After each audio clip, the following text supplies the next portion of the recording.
Now, we are ready. For I am Assassin. We're ready to rock and roll. It is Saturday, midday. We're going to draw Gaxmoor. Let's explain what's going on. We've got 3 projects going on right now. I always like to set up the stream for what we're doing, right? We've got Keystone Reforged colouring. I want to get back into that one. But we've got 2 other projects. We've got Gaxmoor, this one, and we've got 2 King Games Anchor's Home, which I think is pretty close to being done. Anchor's Home I'm planning on wrapping, probably not tomorrow. Tomorrow's admin day, like Monday, Tuesday, next week type of deal. Gaxmoor has some canon writing, like this building has this shape, and by the way there's a map of it, so these are the dimensions and the shape type of deal. So Gaxmoor I think is going to be a combination of, we can get down some safe basics where I don't need to read the scenario, interspersed with I have to read the scenario now.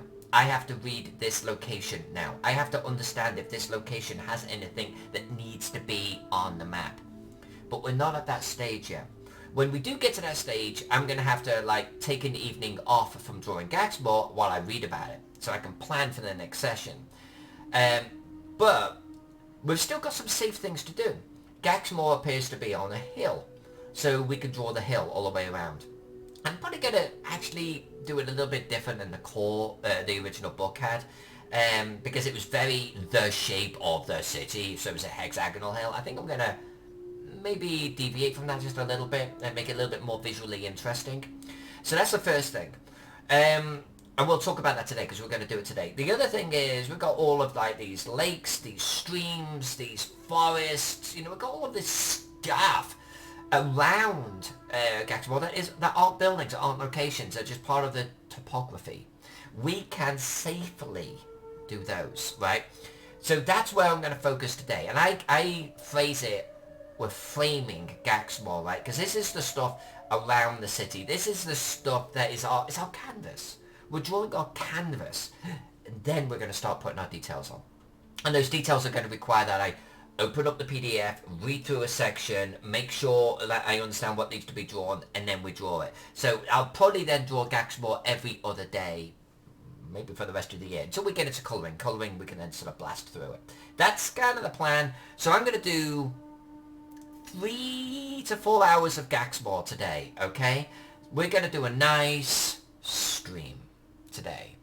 And Jack has 1,224 gold. Jack is rich. And Dungeon Tomb, happy Saturday to you, my friend. And Astos is here, and I love you all already. Okay, I'm going to get into this, guys. I'm going to get into this. I'm going to ease myself in.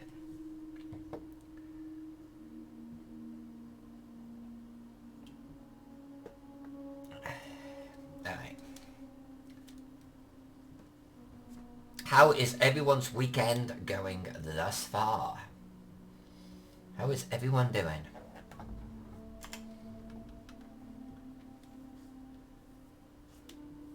We're going to draw conifer trees, right? So that's going to be a little bit different. So we've got a little bit of drawing. We've got some trees to do today. We've got some hills to do today. We've got at least one body of water. We've got a stream to do.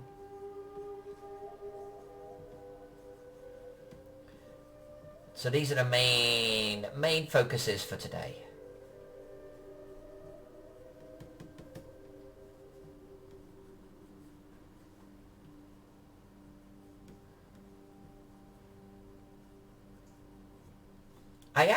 So aside from having to read, like, the encounter locations, it always slows down the mapping process. Aside from that, I think that this will actually be not a... what's the phrase? A terribly hugely involved map. I think this will be fairly straightforward. The most complex piece is honestly just going to be making sure that we stay canon, that we read the scenario, that we understand that if there is an existing map of a particular location, that we copy that, right? We have to then replicate that small on this map here, that will be the thing that slows us down. Otherwise, I think this will be a fairly quick one to do. I'm going to predict 60 hours. Alright, 60 to 80 hours. That's my prediction for this map, okay? We're about 4 hours in. We're about 3 hours in. So give me your predictions now. How long is this one going to take? Rykadon took 42 hours. I think this is going to be in the region of about 70. Thereabouts. No more.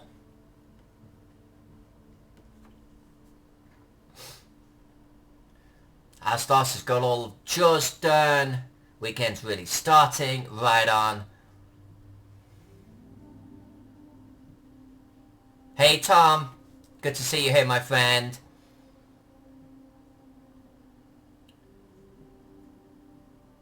Dungeon, I was meant to give you some gold. Can someone look up in Twitch what the command is to give gold? There's a way to add gold to someone. Dungeon's missing some gold because we only got it fixed recently.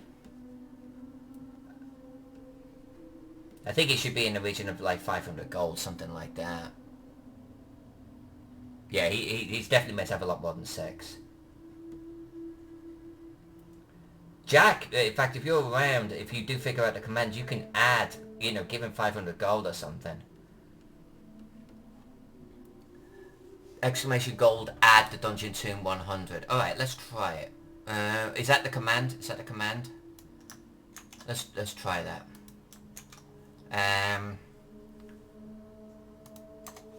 See if that works. No, it's trying to actually... Oh, there we go, perfect, perfect.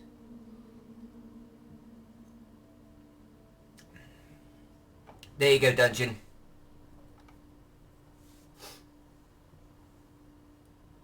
Oh, and I was going to give gold for trying out the game features. I need to do that.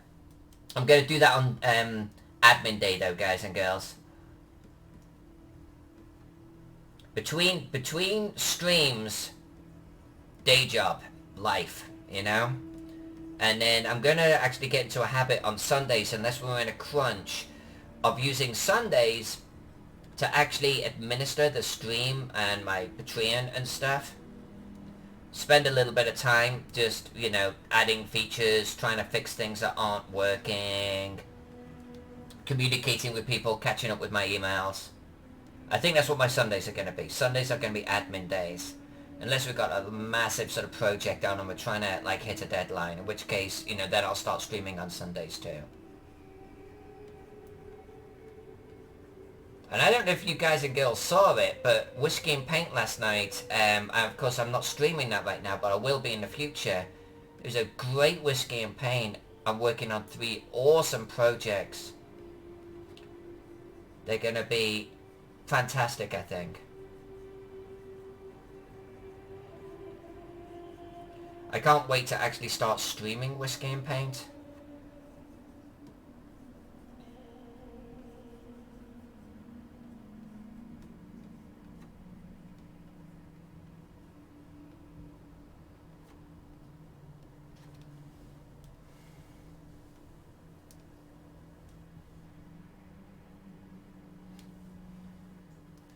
Oh, Box Office Jack, does that just do all viewers or something? Does that give 10 gold to everyone that's viewing? That's kind of interesting. Dungeon Tomb, I love that dragon. Yeah. So that's the Schiffler brothers. The Schiffler brothers are like, what, is it Frank Franzata or something? Is to art. The Schiffler brothers are to sculpting. And they're kind of infamous in the sculpting world. They do these incredible bronze statues. And they're brothers, Dodoy. But they do really, really, really interesting pieces. They have a very interesting style. And I've been following them for a while. I've never been tempted to buy one of their pieces, though. You know, I like look at their pieces. I like their pieces very much, but I don't want to buy one. Then they did this dragon. Holy balls, I love it so much. And I can't even tell you why I love it. So I bought it. I bought a resin. They do a bronze cast, too, which is gorgeous, but it's like $2,500. But I actually want something to paint, you know. I don't want a bronze version of it. So I bought this resin version. I had no idea how large it was. And it's big. It is big. Maybe I'll grab it later and I'll show the stream. And it's just going to be so incredible to paint. And my brain is going, like, you know, do we do a red dragon and the girl's in a green dress? And we'll do maybe a plaid pattern. Do I do a green dragon? I don't want to do a black dragon. I mean, I love black dragons in-game, but I think it, unless I can come up with a colour scheme, I think it will look wrong. Like, as a piece. So I'm really sort of, I'm now trying to plan it out in my head.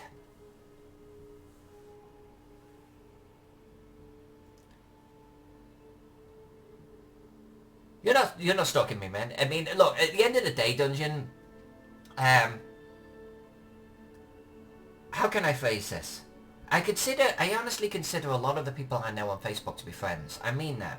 Like, if just because we've never met face to face, we've still known each other for years. We've exchanged a lot of messages, right? And this goes to more than just Dungeon Tune. This goes to a lot of you.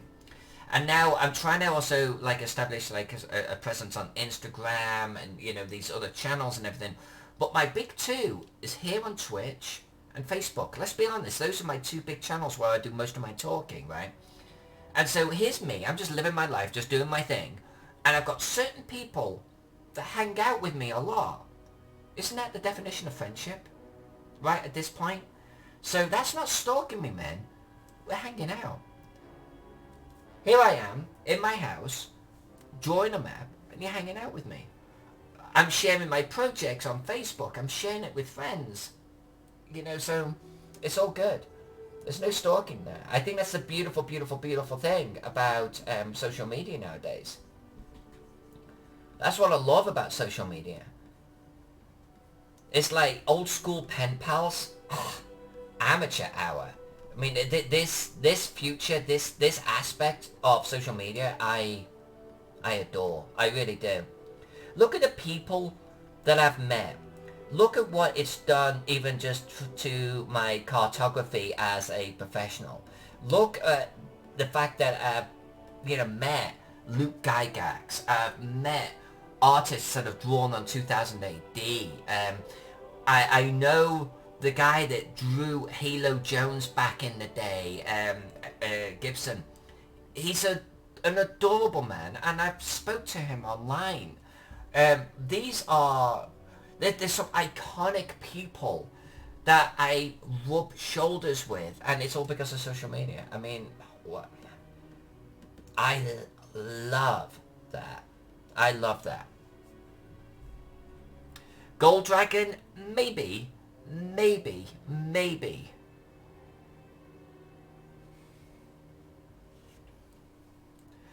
Dungeon, when we'll have a few minutes to go over the plan is today. Plan. I don't know what plan you're referring to. So here's the deal, Dungeon. You might have saw my Facebook post yesterday about being on a call or calls for 8 hours straight. That's my day job. I am on the phone a lot. I hate phone calls. I don't like talking to people that way because it's my job. So when I get away from the day job, don't take this personally, but I don't want to talk to anyone. I don't want to have a conversation with Jack. I'm not sure Jack and I have ever really spoken together on the phone. I would much rather have 90% of the conversation via email or private messages, and if a call is needed, then sure, have a call. But otherwise, my time is too short, man, to get on calls. I don't want to get on calls, you know? And that, again, that's not an NTU thing. I need to know more about why you want to talk before I'm going to talk. And it might be a great project that you want to do. It may be, you know, something very exciting, and I'm all about that, my friend, and I'll support you however I can. But I don't want to get on a call and talk about it first. Tell me about it, then we can think about calls. That's just where I am. And it may be like that makes me come across as a bitch. You know, if my day job had nothing to do with a call or phones, maybe I'd be, you know, a little bit more flexible in that regard. But man, like I said, yesterday I did 8 hours on the phone. You think I want to get back on the phone at any point this weekend? No. But I'll tell you what, tomorrow I have to work. I have to do day job tomorrow. I'm going to be on a call again for another 3 or 4 hours. You think I look at my phone and think phone calls? No. It's just the way I am. It's just the way my life is. It's just the way that I've ended up, you know?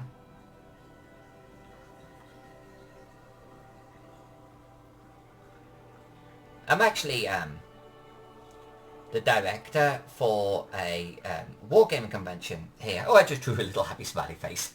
I'm gonna leave it. Yeah, Enfilade, wargaming convention. And when I got it, I realized that all of the older guys that, like, you know, playing this convention, they want to talk. They want to get on phone calls all of the time. And I hate it. I hate it. I hate doing it. So I don't want to talk to people.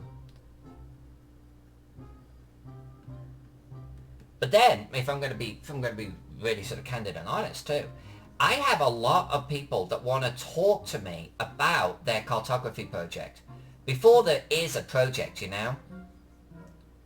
And I've been on a lot of calls just because some dude wants to talk about his map. It's a little bit like, tell me about your character, you know, and you end up sort of sitting there for a few hours listening to someone start telling you about their D&D character, because to them it's the best thing since sliced bread.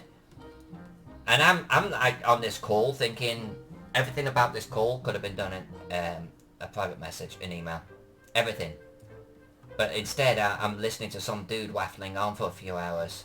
And I've had that in real life. And they never lead to projects, you know. They just want to talk about their maps. Please.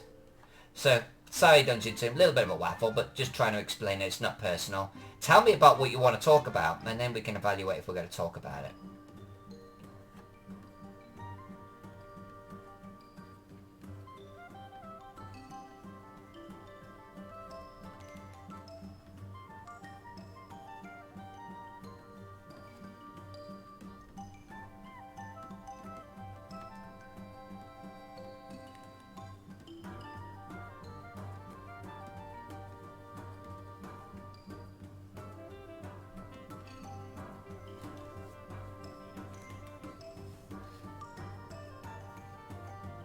Angel, you despise cell phones. So, honestly, I've seriously thought about going to Sprint, they're my carrier, and telling them to turn off all cell phone capability, which is kind of weird, right?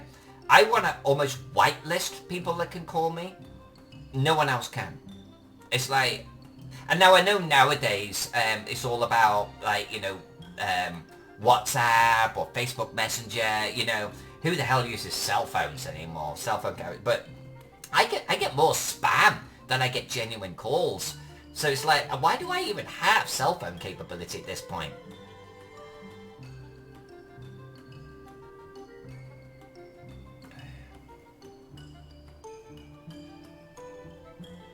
Oh, because of you, Dungeon, I bought this glove, so... The plan I meant for you to stream today, I miss it. Oh, okay. So I just did this huge long waffle for nothing. But hey, you got to know a little bit about me. I'll tell you about the plan for today. Edge Merriam, built for discussions. That's an interesting concept, actually. That could cut to the chase real fast. You're not telling me about your character anymore. You're telling me about a project you want to do. Now we're engaged in business. I like that. I know a guy who spent a ton of money on planning this company expansion, and after 2 years of meetings has nothing to show for it, except a massive architectural bill. And you know, in those scenarios, it's always the professionals, like the CPAs and the lawyers, all of those guys and girls, they're making money, right? You're not. Your friend's not. I've been in that situation. So yeah, Dungeon, let's talk shop. Let's talk shop. Alright, I've repeated this, I said this earlier on, but I'm going to do a quick recap for everyone that's in the stream right now. We're drawing Gaxmoor. Big surprise, right? Alright, we're drawing Gaxmoor. Now the thing about Gaxmoor is it actually has a book behind it. it's a scenario. You can see all of these labels. There are encounter locations on this. So that means there's actually three aspects to this map that we're going to consider right now as we're drawing it. This is episode 3, and I think in most of the early episodes I'm going to explain my approach to this. Item number 1. There are certain parts of this map that make it very old school, and apologies to whoever drew the map originally, lacking personality. This is an architectural plan that we're seeing here. What makes it an architectural plan? It's very dry. It is, every building is a rectangle, pretty much, or odd shapes, right? Every building is on a variation of a 45, 90 degree, 135 degree angle. Look at it. Every one. Every building. Even the roads. And we're gonna change that. Even the hill that Gaxmoor is sitting on is this perfect hexagon. We're going to change that. We're going to change that in today's stream. So item number 1 is we're going to inject some personality into this. If location 826 over on the right there is a collection of huts, we're just going to draw some huts and we're going to have fun with it. We're going to draw a little village of huts, right? The second thing is, though, part of this map is canon. And I'm going to be using that phrase a lot. And I'm going to give you a good example. Let's look at L11. L11 in the scenario might have an actual location and a map in the book. And if that's the case, we can't change that map shape. We have to keep that map and draw it on here. So we have to keep anything that is canon in shape and size and position the same. Now, that may mean that it's just L11 has to be drawn there, no problem. But there's no description, so we can draw whatever we want, and we will. But we will be changing angles and stuff, because I don't like the way the angles work on these buildings. The other thing is, it may just be, there's an L11. There is a temple, and if the players search inside, they find a bag of gold, in which case we can draw what the hell we want, and we will. So, the second part is, we need to research canon, and draw that. The last part is what we're actually working on today. There are certain parts of this that are just part of the canvas. That's what I said earlier in the stream. They're just there. It's part of the background. It's not an encounter. It's not labelled, but it's part of the feel of Gaxmoor. The walls are part of the feel of Gaxmoor, right? We've drawn them. We've got the hexagon. We're going to draw some ruined sections. The forestry is part of the feel of Gaxmoor. Look at the amount of trees. That's what we're going to draw today. We're going to draw trees today. These hills that you see on the right side and the left side, we're going to draw them today. The hill that Gaxmoor is sitting on, we're going to draw that today, assuming we can get all of this done. Because none of them have anything to do with the scenario. So we're safe in doing all of the canvas, the framing of our city, the background of everything. That's what we're working on. We're working on these background details, and that's our canvas done. Then I have to go off and read a location like the tannery. I have to go off and read the tannery and understand if there's anything in the book that needs to be on the map. Depending, yes, no, maybe somewhere in between, we'll draw the tannery. Same with location A34 and A33 and A32. I'm going to read them. Then we'll draw them. We'll make that a stream one day. We'll draw those, but I've got to read them first. So we'll probably end up like doing alternate days on this piece for the rest of the year, because in between I've got to go off and read a section to understand what I can draw on the next stream. The graveyard, I'll have to read the graveyard, and then we'll draw the graveyard. I'll have to read about the A44, 25, 26, 27, then we can draw it. So, but today's plan, to answer Dungeon Tomb's question, finishing this forestry, drawing the hills, drawing the final stream. I'd love to do the hill around Gaxmoor as well, and the hill to the left. If we can get that done today, we're sitting pretty. That's the plan.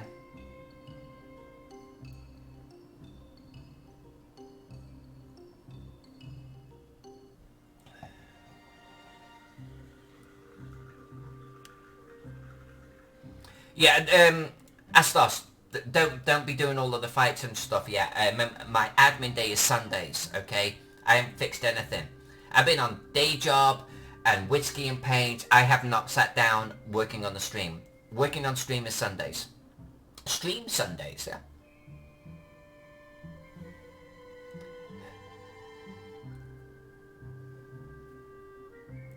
Juvenile says bosses, cowards and caustic wolf. There's going to be boss fights and things like that, Juvenile. That we're adding. We can actually fight each other. You can fight a boss. It's honestly in chatbot. It's just a toggle. You can switch it on. Mini games. Enable this. Enable this. Enable this. But for some reason they're not working. I mean, it will start, but it won't do anything. So I actually need to go into, what do they call it? Discord. I need to go into the Twitch or the chatbot Discord to ask them about it. But where are they? They're at TwitchCon. So there's no Discord channel open right now. So I can't do anything about it yet. No worries, Dungeon Tim. No worries. I like starting the stream telling people what I'm doing for the day. But I recognise that, you know, no one is in the stream at the beginning. Or, you know, there's always a few people, but things start happening when, like, the notifications go out. So I always have to repeat myself a little bit, and that's cool. That's cool. I might end up repeating myself again. I'll certainly end up repeating myself the next time that we actually stream Gaxmoor, right? If we get done what I want to get done today, and I should, because we're going to be here for a few hours, if I get this done, then I think what I'm going to have to do is actually then go off and read a section. And I don't know what section that's going to be. Because some of them, like, I know the graveyard and I know the tannery, because, like, we've already looked at those. But there's so much that I actually don't know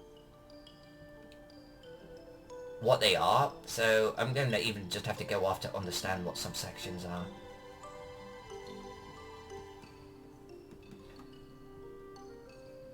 It's going to be a fun one to do, though. It's going to be a fun one to do. I've got to read the scenario just to understand what the climate is like, what the area is like. Are we doing this in lush, dark greens? Is this a wasteland? I mean, like, you know, imagine that you're reading, like, the setting information and it says, the salt plains of Gaxmoor. It's like, okay, shit, okay, apparently I'm doing salt plains. So I've got to read this book. That's one of those things that is one of those hidden deliverables in an assignment. It's like, A, how much canon do I have to copy and make sure is in it? But how much reading do I have to do? And no one wants to pay you for reading, right? So it's kind of one of those things that you just have to do.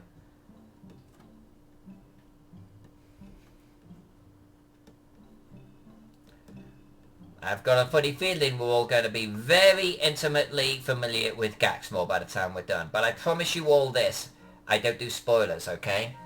If I start reading out sections of Gaxmoor on the stream, and I will be, anything play related I skip.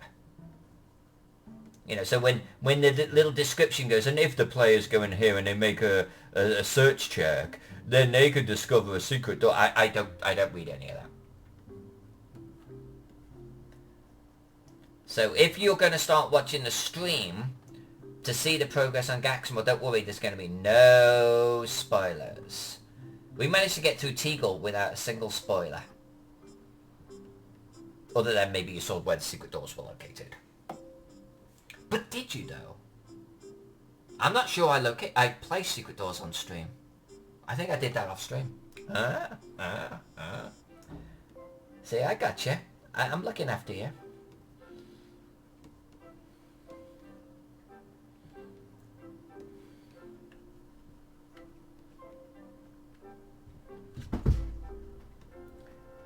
And you know what I'm going to do tomorrow? I'm going to order new cameras and new mics. I'm going to order some things tomorrow. We're going to get a cat cam set up.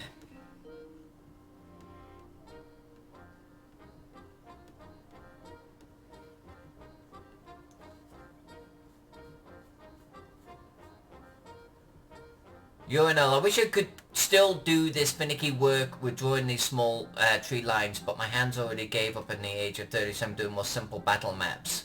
It's great to see more artists on Twitch do these kind of maps. Thank you, my friend. Thank you. Honestly, battle maps have their own challenges, right? I mean, they really do. I'm just known for my city maps, so I tend to end up doing a lot of these. But I have a lot of respect for people like yourself that do battle maps. Battle maps can be very hard to get the level of detail into them, you know?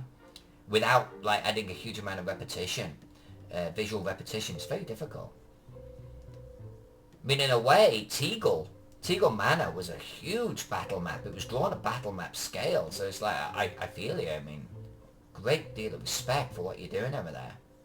But I agree on the whole, like, there's actually quite a few, like, artists, like, congregating here. There was a stream I did earlier this week where we had, like, I want to say, like, 6 cartographers in the chat at one point. It was awesome.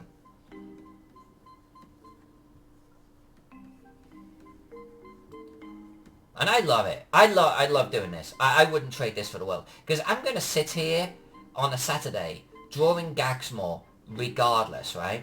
But now I'm drawing Gaxmoor and hanging out with you guys and girls. It's like, and you get to chat with me and I get to chat with you. And, like, I'm getting ideas from you. Like, you're like, you should do this, you should do this, you should add this. And it makes my maps better. I actually think my maps have actually gone up a notch since I've started streaming. The fact that I'm actually drawing trees right now on a tree layer is because of someone that was in chat. Right, Miss J? I know that you're not in chat, but I know you're out there.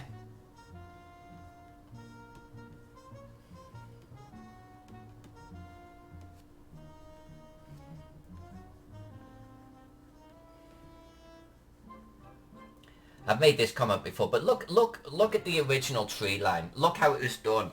Oh, how simple that would be to go, trees done. Oh, how wonderful that would be.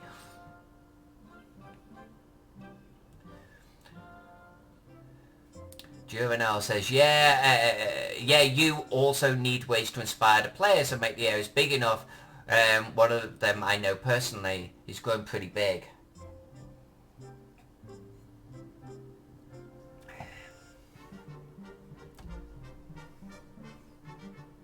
I think I'd like to be a little big. I'd like to be a little big. I found your stream due to him posting your channel. Oh, indeed. Who was it? Who shared that?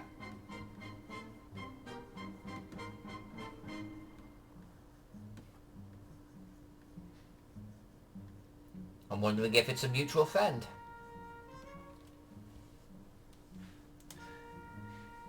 Angel says, Alyssa, your fadings have gone up a notch. Your maps have gone up a notch. Your fadings have gone up a notch. My fading has gone up a notch. Thank you very much. Thank you for noticing.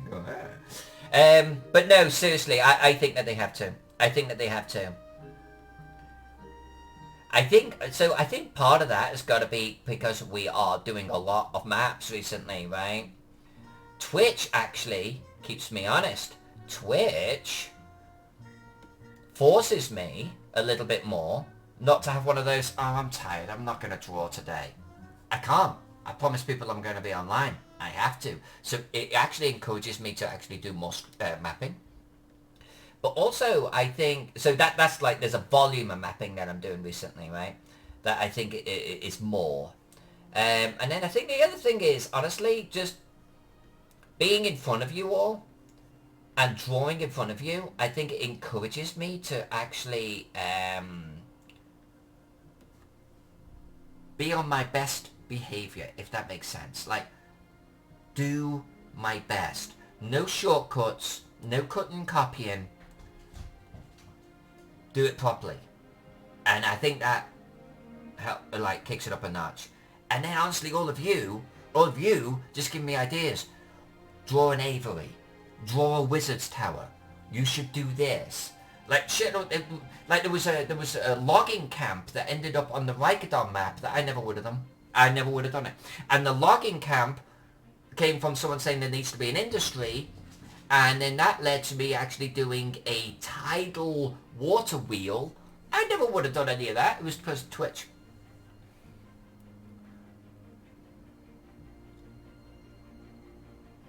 Map Hatter or Chris? Okay, yeah, I'm not familiar. I'll have to go check him out, my friend. It's kind of cool that he gave me a shout out. That's awesome. I have plans for the channel that outstrip my capability and time availability. But I have some plans for this channel that actually go way beyond mapping. I want to make it an entertainment channel. I want to make it a goofy channel. I want to make you guys and girls laugh, you know, while we map.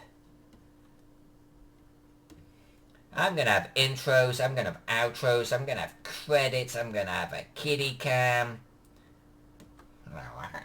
Not that type of kitty.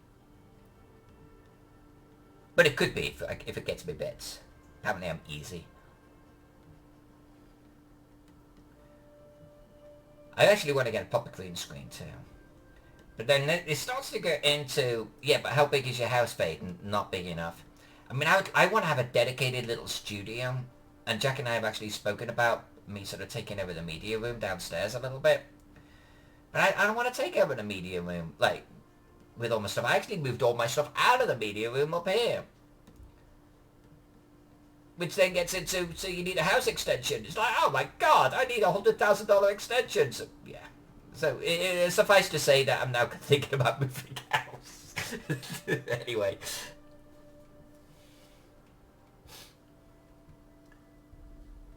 Angel, thank you. Thank you. This is me. I'm just being me, Angel, you know? Sometimes I'm goofy, sometimes I'm quirky. And, you know, it's just me. This is me with friends. This is me when, like, you know, I do my tabletop RPG days. This is just me. This is what I am in real life.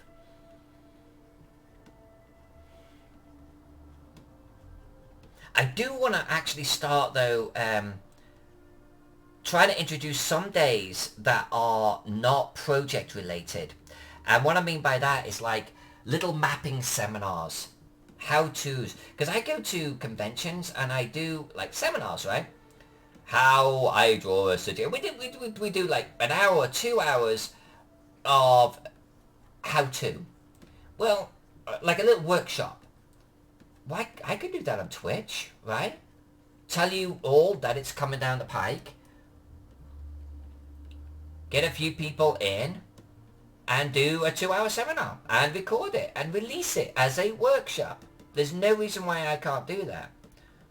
Or smaller videos, half-hour videos, how to draw forests, how to draw a graveyard, how to draw hills. You know what I'm saying? And release it as a workshop package. I want to start doing that too.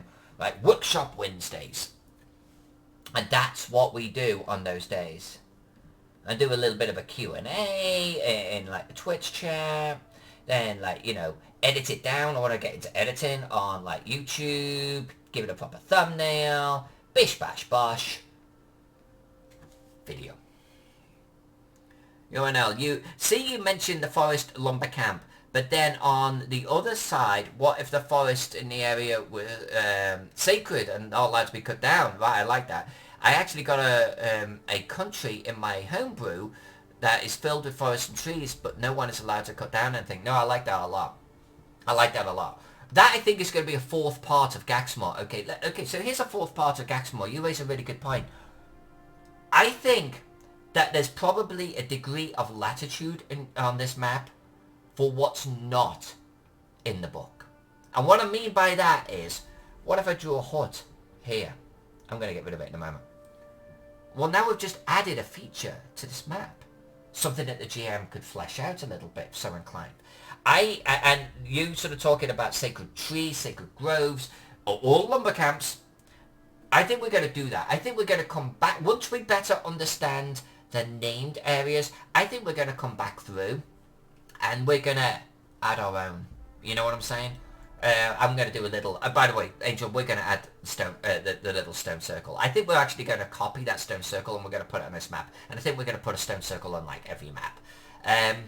But yeah, I think there's going to be a degree of us taking a look at this and saying, so what can we now do without violating the locations, the written locations, that adds a little bit of personality for us? What stops us doing an old pier coming up here, a little dock? Well, nothing other than we've got to read A36 first and see what that is. But then if we feel safe, let's do it.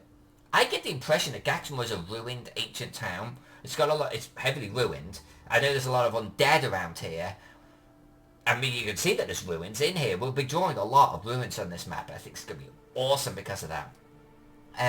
But long story short, I think once we understand what we can't change, then we'll understand where we can insert change.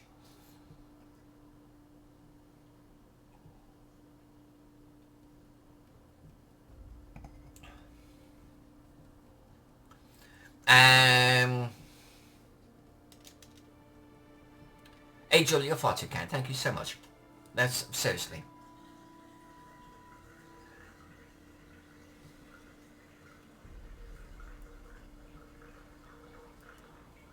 Yeah, Papa Fox. Papa Fox tacos.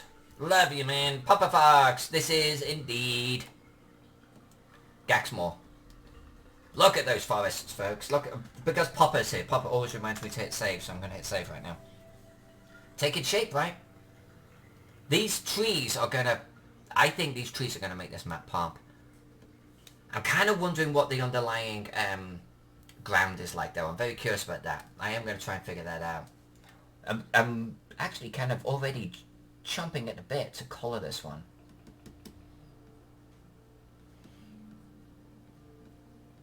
This has got more trees on it than I would normally do. Because this area that we're doing right now would normally be our farms and stuff, right?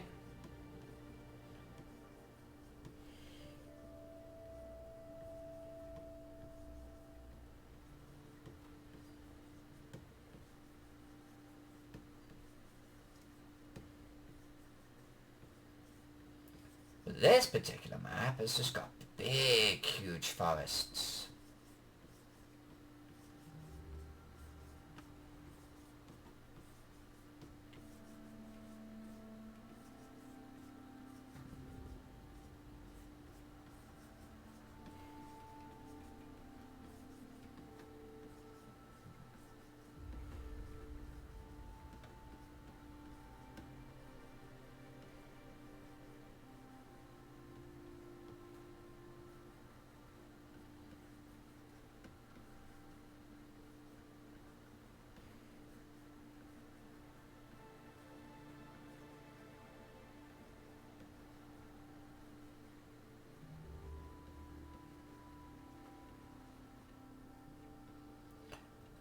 I'm creating here some little forest paths.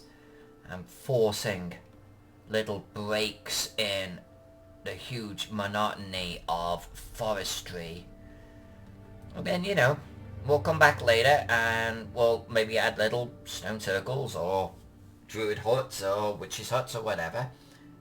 But we'll it gives some interest, right? Players like, oh, what's in there? And they want to go off, go great, go there.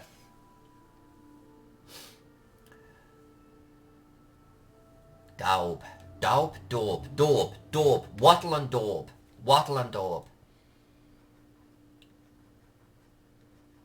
Which if you're not watching the stream, you just hear me saying that. What the frick is she talking about? Wattle and daub. We were taught about wattle and daub when we were at school. That's an education.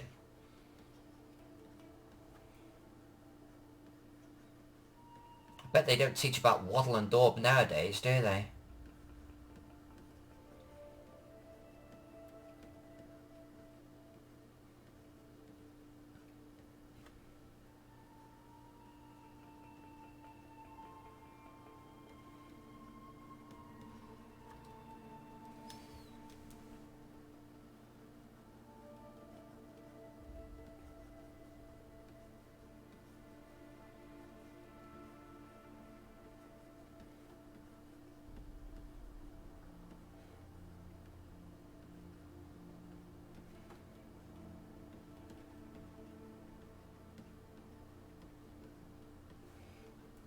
I think we'll be done with this forest here shortly.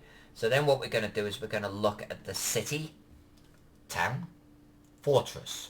We're going to look at Gaxmoor.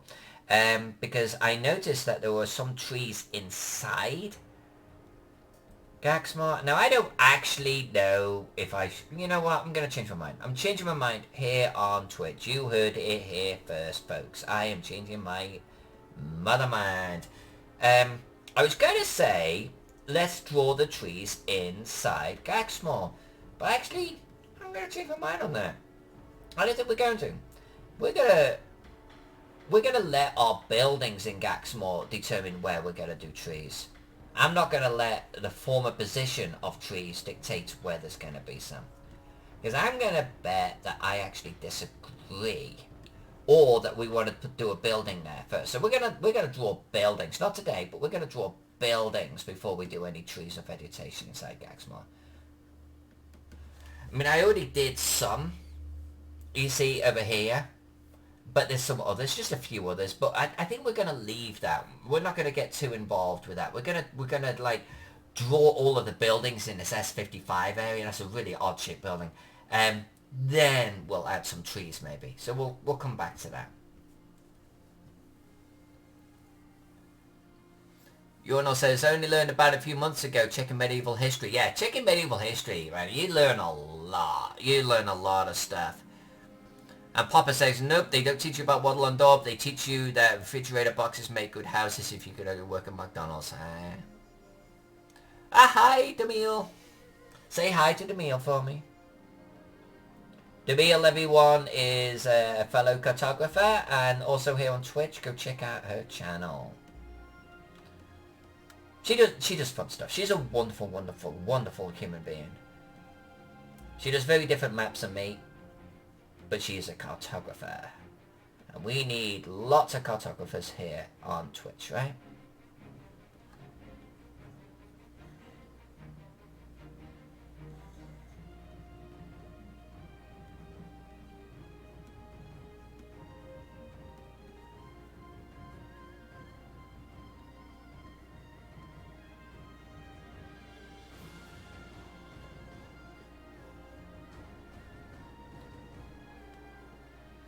So I was looking over my shoulder because I got a little kitty next to me. Really do need that kitty cam. Cat cam.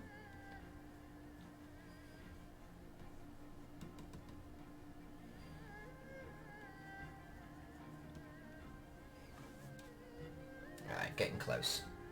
Getting close. Nice. Nice.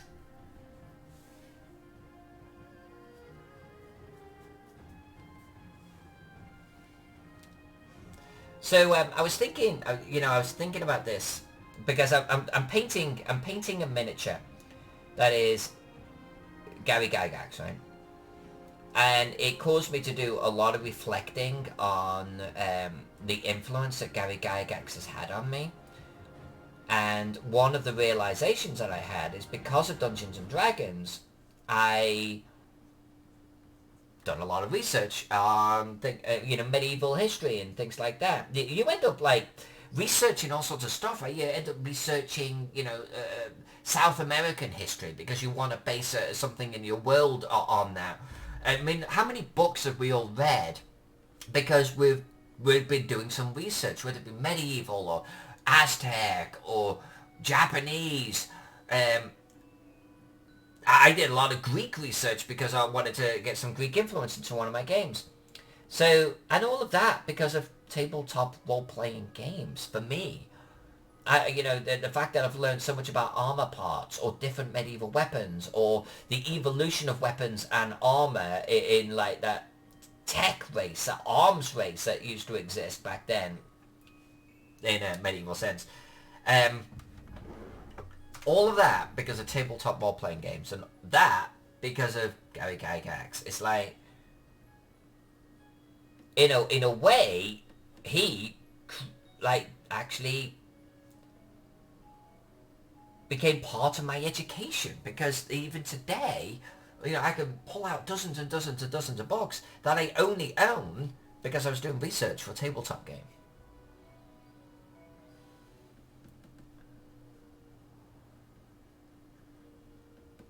between him and Donald Featherstone.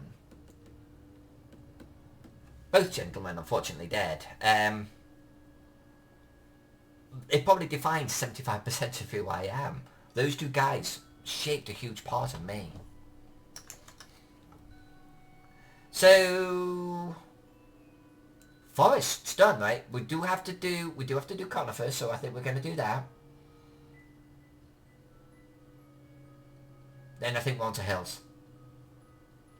Now hills, we're gonna talk about hills in a moment.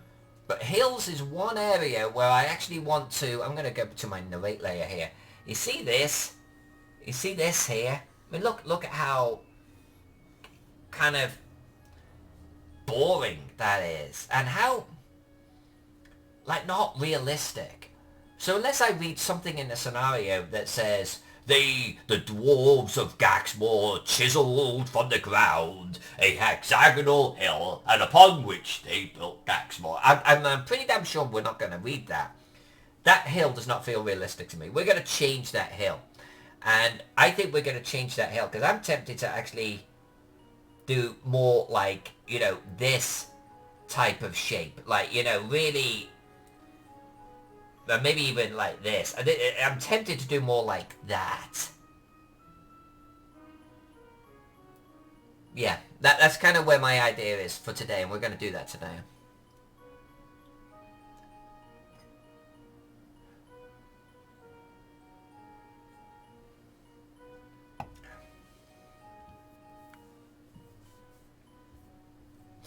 Alright.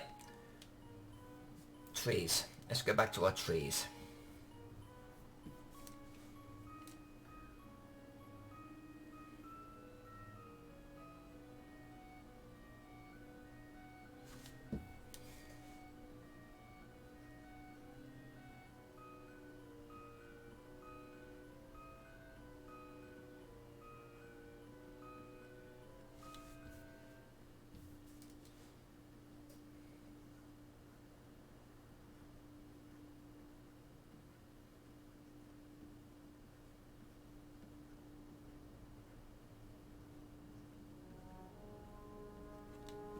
Now these are probably things that I could cut and copy, but we're not going to do that.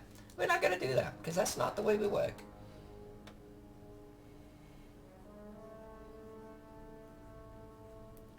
Now if I was off camera, I'd probably cut and copy. But no, not on camera. No, none of that cheating malarkey. Oh no.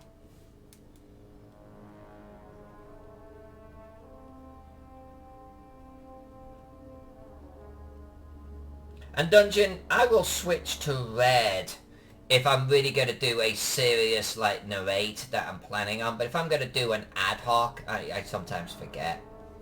So you just going to have to forgive me of that. Sometimes I just want to do a quick point, you know, without getting too caught up.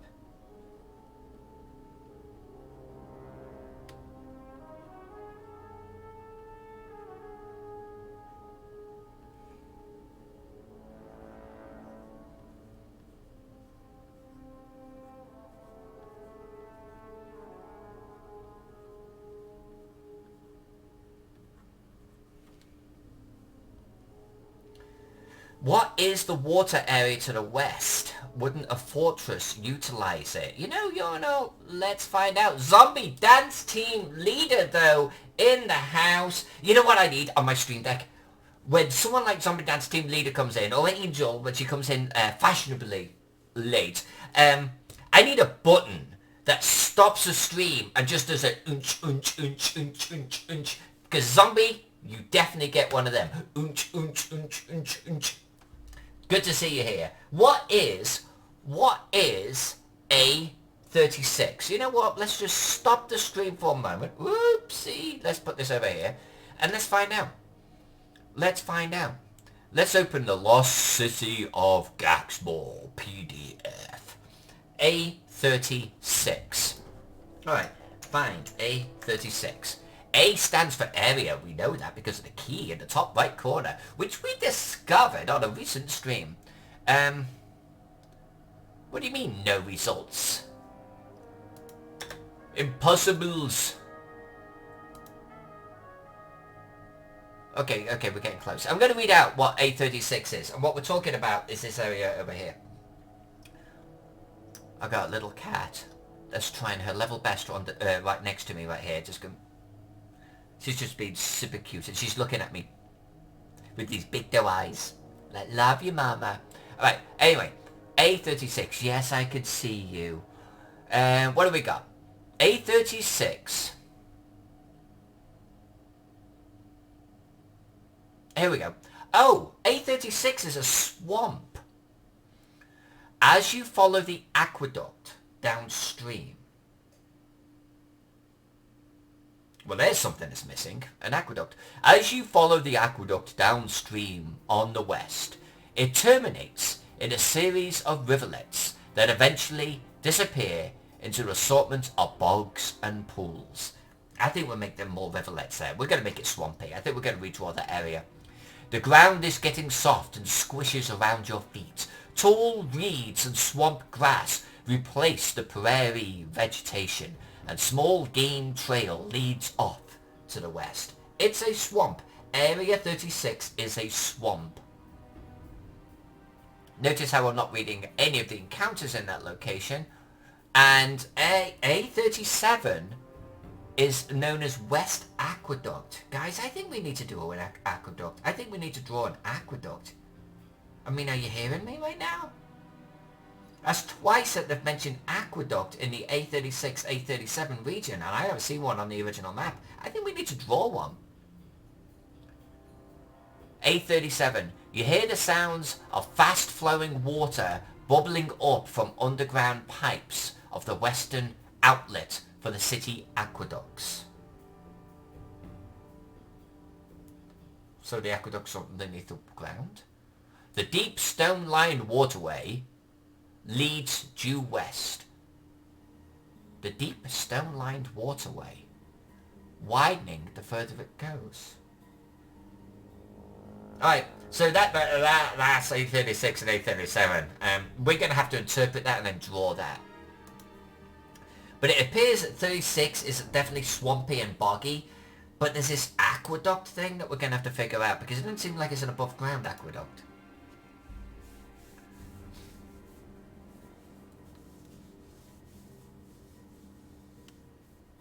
Oh god.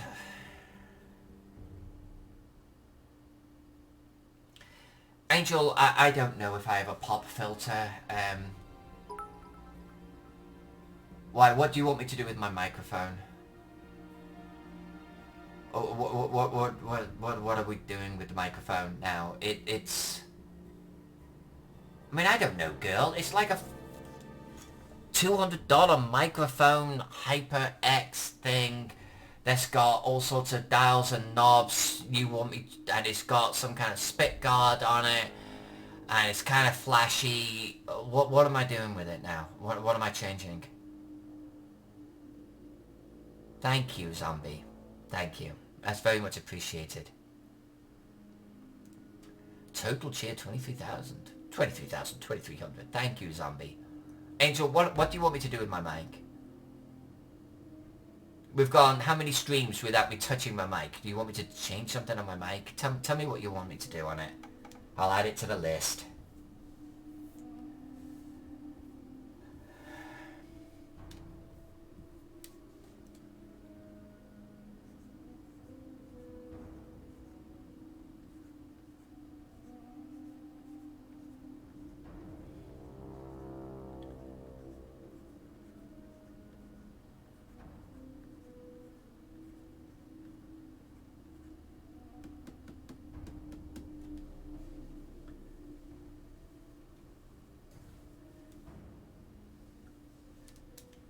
Why are you asking about it? Because I do have, I do have one. I do. I actually really, really, really love my microphone quite a bit, to the point where I'm actually going to buy a second one for Whiskey and Paint. But why did you ask, Angel?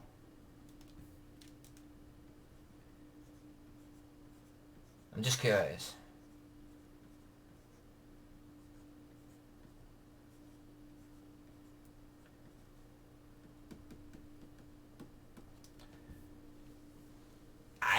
think it came separate from the mic itself. The mic itself was like its own box.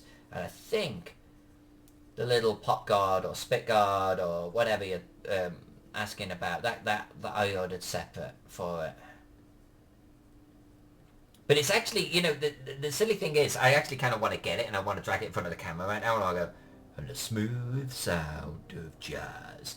Because it's a really cool looking microphone and it's like got a red light on it. Everything I'm kind of doing is red. Because, well, you know. But you don't get to see it. I think you will get to see it on Whiskey and Paint when we get into that.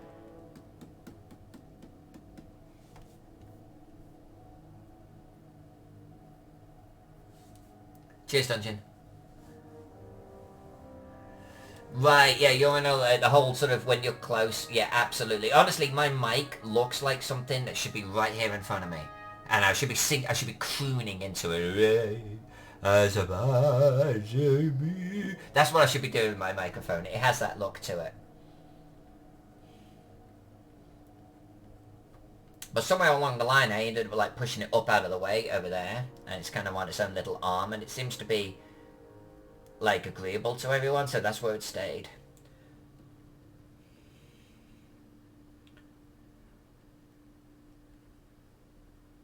So it's kind of got all of these bells and whistles and like they include in the red light and they don't get used.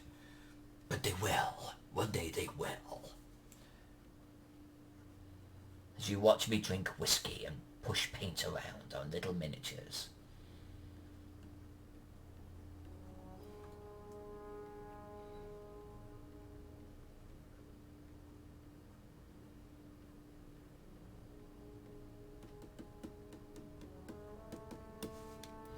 Right, we'll do a few more of these and then this area will be done and we'll get into drawing some hills.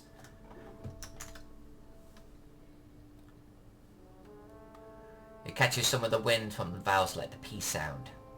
Om nom nom the mic.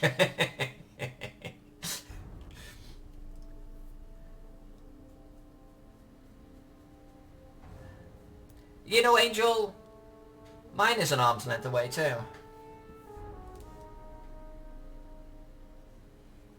I kind of like these streamers though, and YouTubers that have the mic right there in front of them, you know.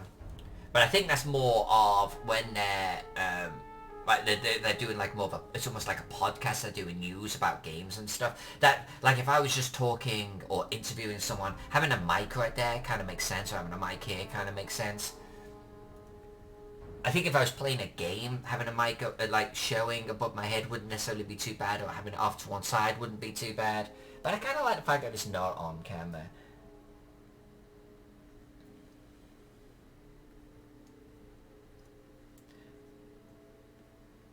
Now it does have like all sorts of settings, like it has a setting for direction of, you know, where the noise is coming from, and it has a setting for sensitivity, and I in one of the early streams we kind of played around with that a little bit to get it right, and I've never touched it since, because I'm assuming that it's still good.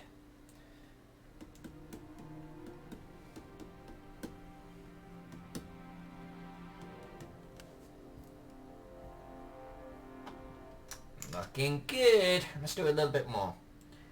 Let's do a little bit more. Then hills.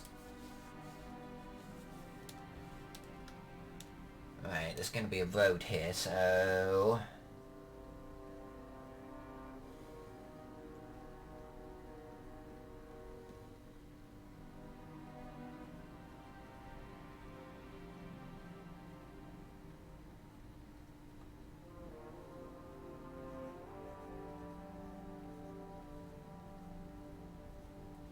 See, we could do a workshop just on trees, couldn't we?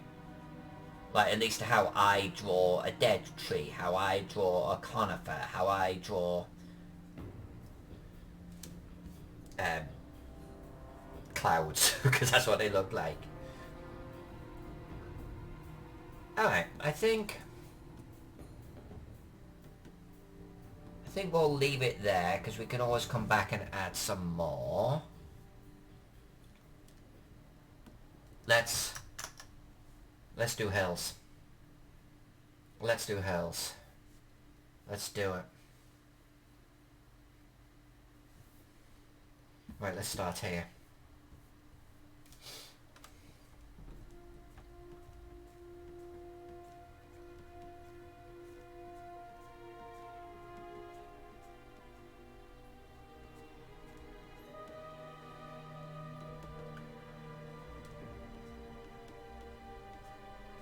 We're pretty heavily zoomed in here.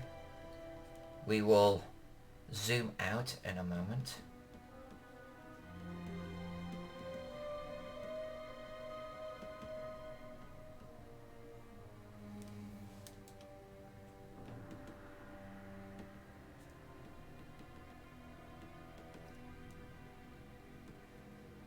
Now, I don't think for one moment that these hills have any bearing on the scenario, like, at all. So we could do hills wherever we want. I'm pretty darn sure that's the case.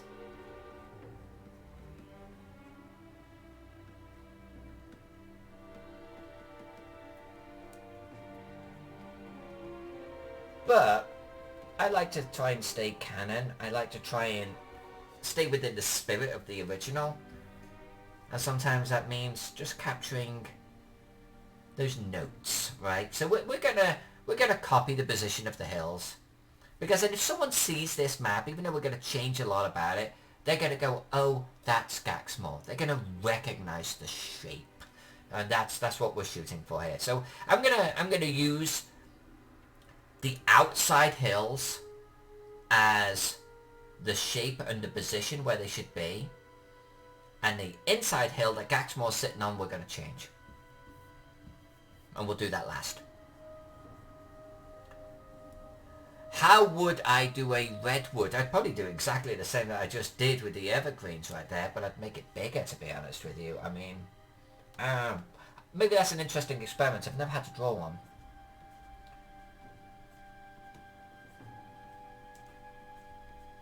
I think, you know, I think because they're so big, I think I would be tempted to actually draw some branches in there too. You know, that would be the main differentiator. So I'd probably do it a little bit like I've just done with evergreens. But get some branches in there too. Maybe we'll actually add one to a future map, Angel. Maybe we'll practice with that. That goes to a little bit though, in a way. Like, you know, I think it was mentioned, have you ever drawn an elven town? Right? I think it was you that asked, Angel. So I think it's a little bit like the same. Because that's like going to be a massive tree, right?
One day I'll show you a Boston map, an old map of Boston. It was kind of done like in the 1800s. There's some dude had drawn back in the day, and it has been inspirational to a lot of the styles of my approaches. And it does it a whole lot better than I can do it. But it is constantly the map that I strive to recreate. And it was some dude 200 years ago created this map, and I've fallen in love with it. One day I'll dig it up and I'll share it with you.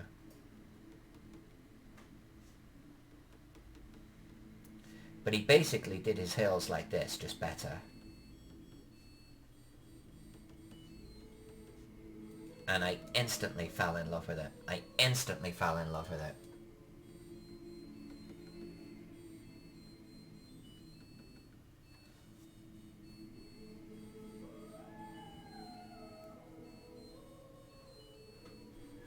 Okay, Dungeon Tomb. Alyssa Faden, I am so close to backing another Kickstarter now for $350. Skinny miniatures, if you saw it. Damn, looks so good. Dungeon Tomb, post a link. Post a link. Let's all look at this Kickstarter together. I don't need more miniatures. Bones 5 is coming out October 1st, folks. I'm backing Bones 5. I've seen the Masters when I went to Rubicon this year. I'm backing Bones 5. So I'm already in a hole. But Dungeon Tomb, share a link. Elevator system, I always imagine like they have these big wrapping stairs going all the way around the trunk, you know? That'd be sexy. Alright, Dungeon Tomb just added a link. Let's take a look at this, folks. Let's take a look at this Kickstarter that Dungeon Tomb is tempted to get in on. For 350 spondoolies. What do we got here? Skinny minis. What is this? What are we looking at? I love sharing this shit with you. We're not even mapping right now, but we're taking a look at stuff. Skinny minis. $360,000, 2,400 backers with 27 days to go. Holy balls! So what are we doing here? What? Oh, they're on Perspex. Oh, how interesting. Oh, you talk about Space Saver. Oh, how interesting. Art on Perspex. Look at that. Oh, that's kind of, you know, that's kind of cool. Like, in all fairness, that's kind of cool. Yeah, fair dues, fair respect.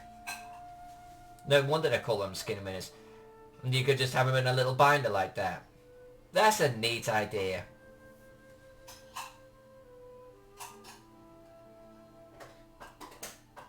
Printed on clear acrylic.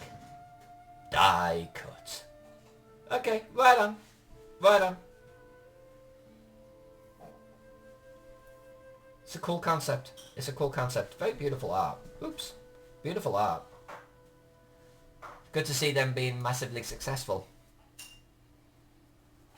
Sort of like the pawns Paizo does. I'm not familiar with them, Ange. I'm not familiar with those. It's a little bit like a more high-tech version of the cardboard miniatures, right? I mean, how many people have done cardboard miniatures that go in a little plastic stand? But now on clear acrylic, it's kind of cool. I'm going to get another cup of coffee. Hold on, folks. Oh, you adorable little girl, eh? You adorable little girl. Oh, thank you very much, sir. Ta.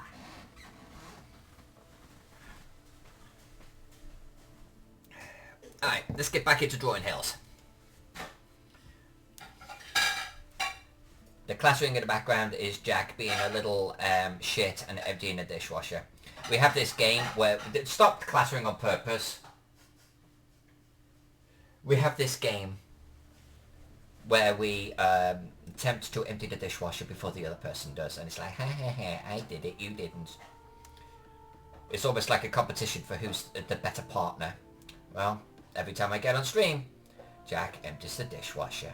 And he does a little dance because he's like a little shit. What are you going to do? Husband is emptying a dishwasher. Get angry about it?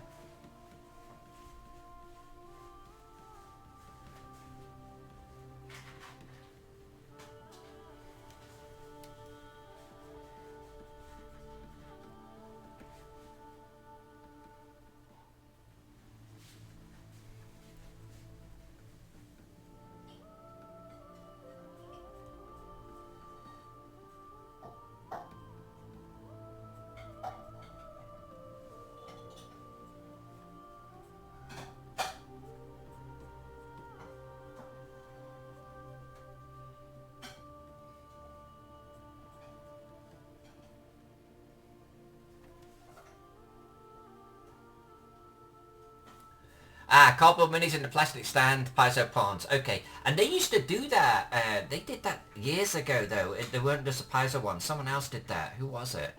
Was it? I don't know. I just remember I bought a boxed set once, and it was before piezo even existed, of those things. And if we think about it, BattleTech did it too, back in the MechWarrior days.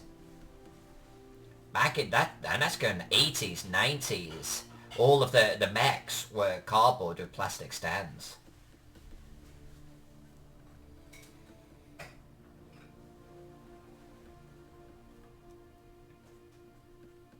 Well, that Perspex approach, that clear acrylic, I keep calling it Perspex, it must be an English make.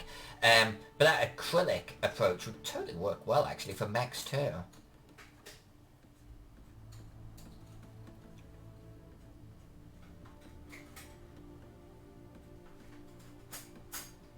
Something must have changed in manufacturing, right? Because it used to be that getting the die cut or like would be really prohibitively expensive. But they're getting all sorts of different shapes and stuff like cut. It must have somehow things have become more affordable.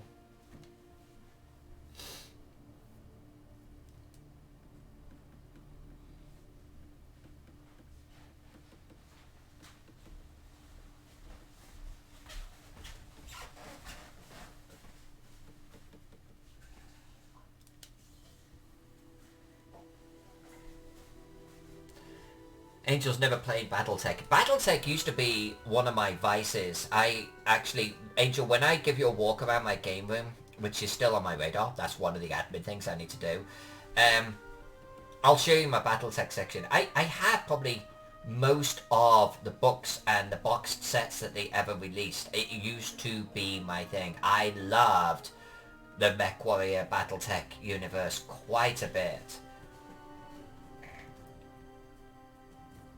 And I have quite a few mechs too that I bought.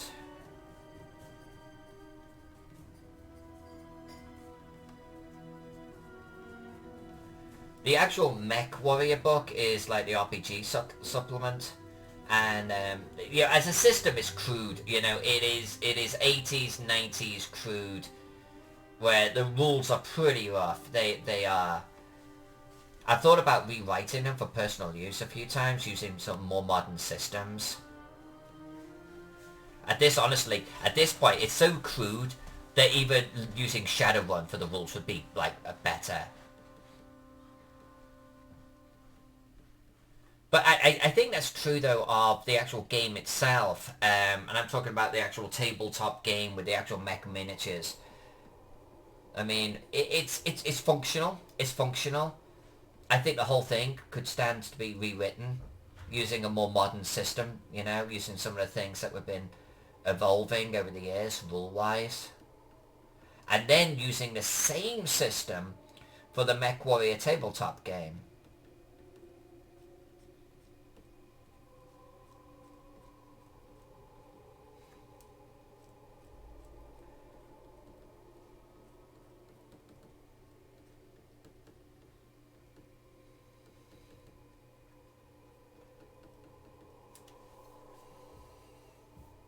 Right, taking shape. Taking shape.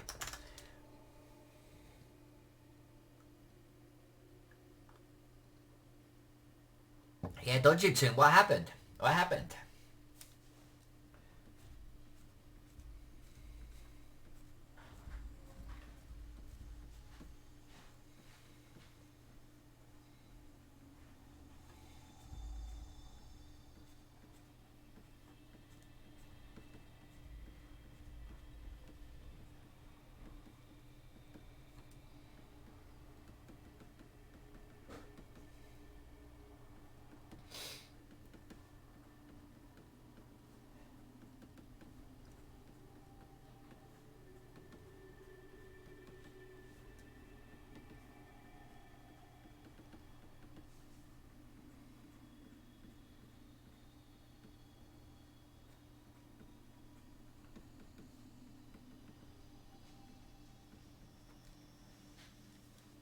Drawing hills is laborious.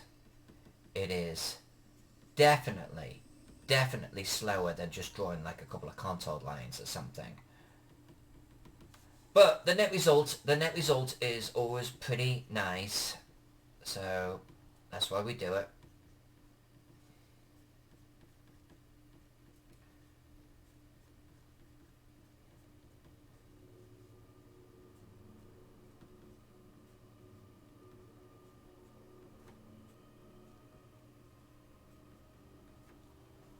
That's why we do it.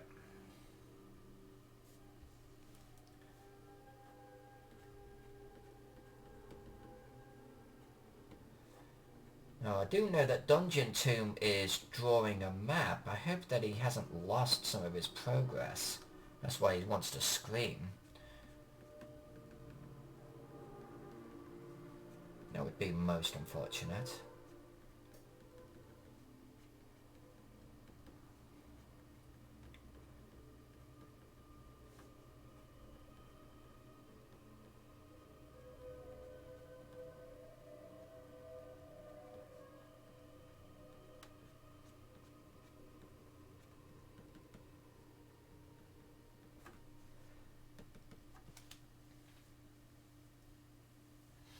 Angel says I definitely need a second monitor that way I can map while watching you.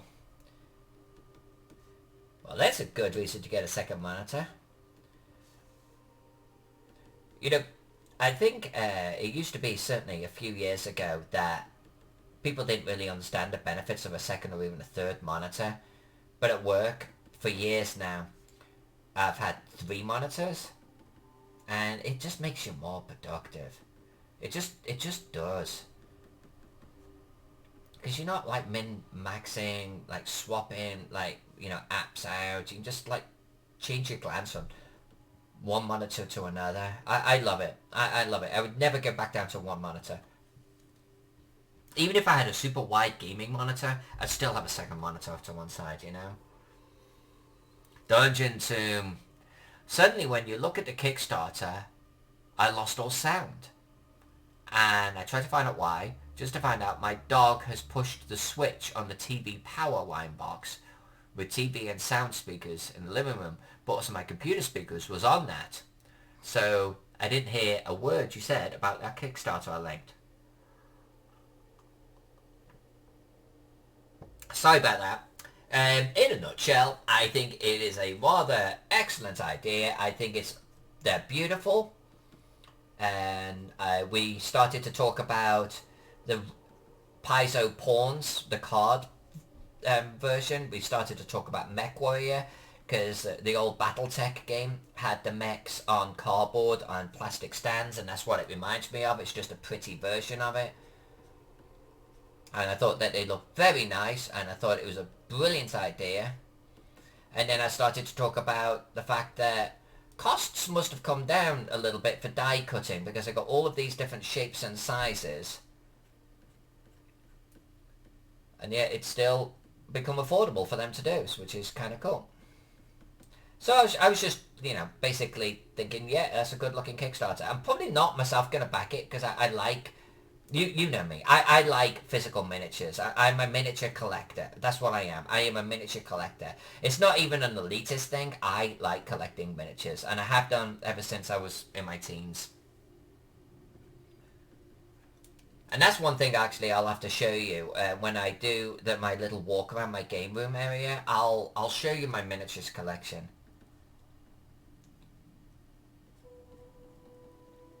I buy miniatures just cause sometimes. I have... But remember, I do wargaming too, right? So I have a lot of wargaming miniatures too. Like a lot. So I keep remembering that I've got collections. Like I have little miniature ships for naval wargaming. Never used them. I keep forgetting I own them. On my right hand side here, I have 15mm army ancients, all sorts of different Greek states. I have a whole bunch of Arabians in the Napoleonic era, so little cannon on the backs of camels and stuff. It's so adorable. I need to paint them up at some point. I have... I've got a box. I've got a German army for Flames of War that hasn't been out of the box yet. I've got 1, 2, 3, 4, 5 boxes to my right here, all with armies, all with stuff in it, all unpainted. Except for the Flames of War one, that's done. In front of me, underneath the desk, I have a whole bunch as well. Behind me is my little hobby area, and I've got a whole bunch of miniatures that are in the progress of being painted. Over in the kitchen, on the kitchen shelf, I've got a whole bunch of miniatures that are being painted, but then I've got my miniature collection in my cabinet, and I've got 3 glass cabinets full of miniatures. I just like miniatures. I just love collecting miniatures. And I think some of them are probably worth something nowadays, because, you know, some of the older miniatures are. Like, I own all of, like, obviously the Dragonlance ones. And I own a lot of Warhammer ones, even though I've never played Warhammer 40k. I've never played, but I used to buy the miniatures because I really like them. So I have a few of them, and I've like looked at their prices on eBay occasionally. Some of the prices are kind of nuts. I own them. That's a long way of me saying, probably not going to back that Kickstarter, but I like the look of it.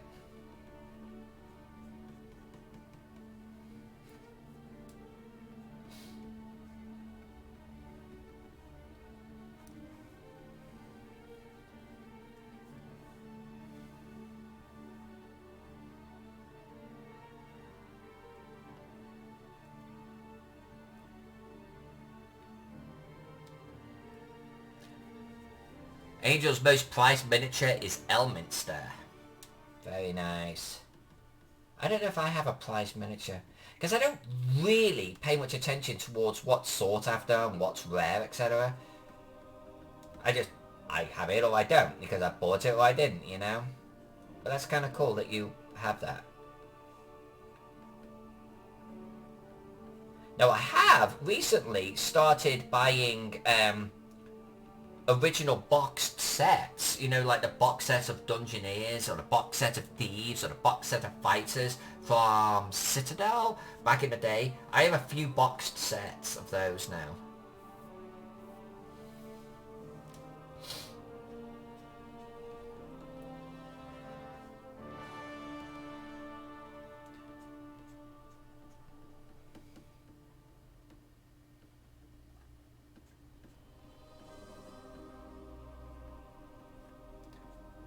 I actually, back in the day, I think it was Citadel, they were doing boxed dragons, a dragon collection. I bought every single one. I own every single one.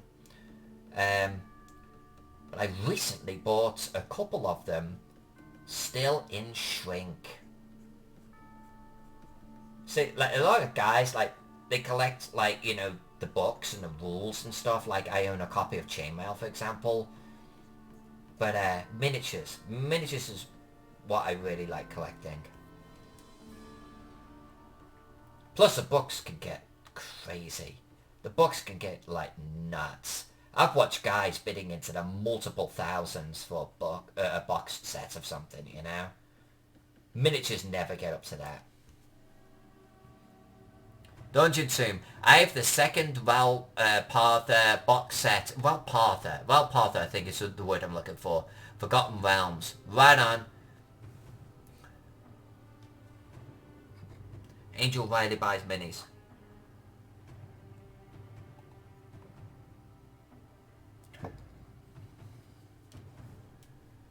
So there's a level of irony here, guys. Like, I dropped, let's say, $800 very recently on a whole bunch of like pulp 1920s Call of Cthulhu style miniatures from a manufacturer, and I'm having someone paint them up right now. Sven, he occasionally joins us in the chat.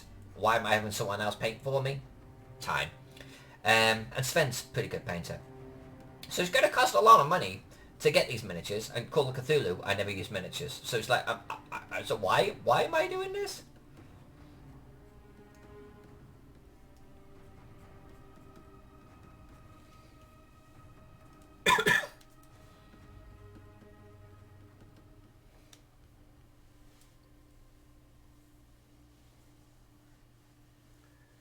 ReaperCon, yep. Not ReaperCon. ReaperCon would be cool too, but probably very different type of convention. I'm not sure I'd want to go to ReaperCon.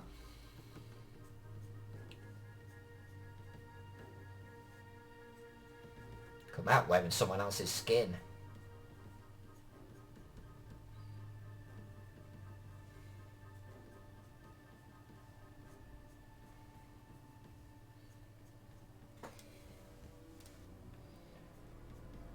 Right, this is going to be a little monotonous, folks, while we draw these hills in. We'll zoom out in a little bit. But hills add a lot of personality to the map, and they're important, so I just want to get these done, you know. It's all part of the core canvas for Gaxmoor.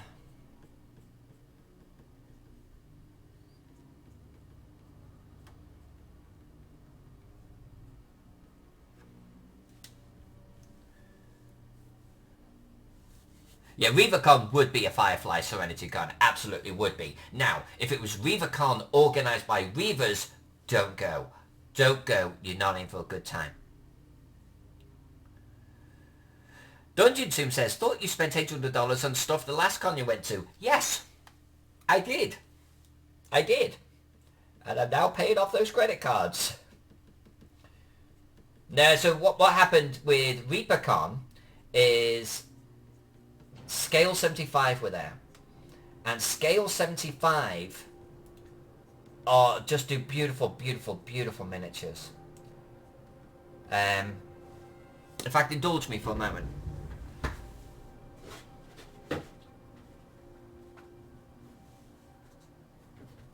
So what I bought, I bought a few pieces from them.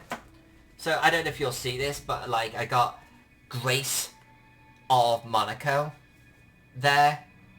And I don't know, she's almost bust style, and I don't normally do bust style miniatures. But she looks so beautiful and so elegant, I just had to paint her. I just want to.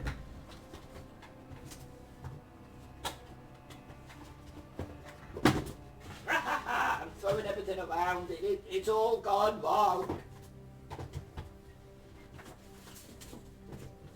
I also got, and let me know if you don't give a shit about this type of thing, but I'm just sharing. I got Ragnar Lodbrok. So I got a nice little Viking. You guys might have saw when I painted Lagatha earlier this year. So I'm going to do a 75mm Viking, because why not? I then got Dr. Watson, too. Hopefully this is showing up okay. Dr. Watson, of course, has to go with this beautiful piece. Is that showing up okay? It's probably not showing up. So I should probably turn off the green screen effect. So this is Sherlock Holmes right here. And he comes with like a fireplace and chairs and stuff. He can then go with Dr. Watson, so that would be kind of really awesome. I also got Diane Tianxin, a 75mm Fallen Frontiers. She's like a woman in a German uniform. I don't know if you can see that very well. I'll probably, I'll turn off the green screen and show you guys later. And a whole bunch of other ones too, to boot. So yeah, I kind of went nuts over at ReaperCon. Well, they didn't go too nuts, and maybe it was 400, maybe it was a little bit less, but they're just going to be great pieces to work on. I'm really looking forward to doing the Sherlock Holmes Dr. Watson one, and honestly, the Princess of Monaco, which is kind of weird. I never thought I'd ever paint something like that, but I think she's going to be absolutely beautiful.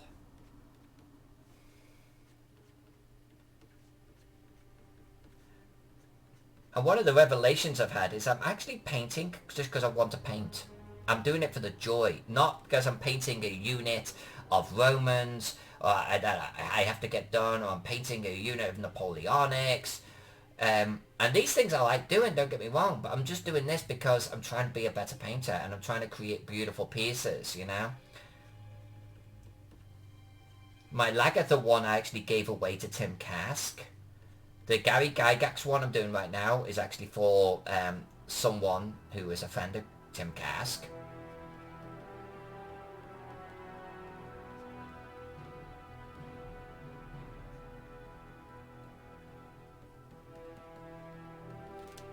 The Lagatha one, it was a giveaway. I did a Winged Hussar, I guess Hussar, yeah, because it's a female. I'm going to give that, well, maybe not give, but I mean, that one I'm going to sell. The little Dryad I did for me, just because. The little roller derby girl that I'm doing is actually for a friend. So I'm actually ending up doing a lot of pieces just to give away, you know. Just because I want to paint them. The Princess Monaco might fall into that category, to be honest with you. The Sherlock Holmes one I might keep, depending how it turns out.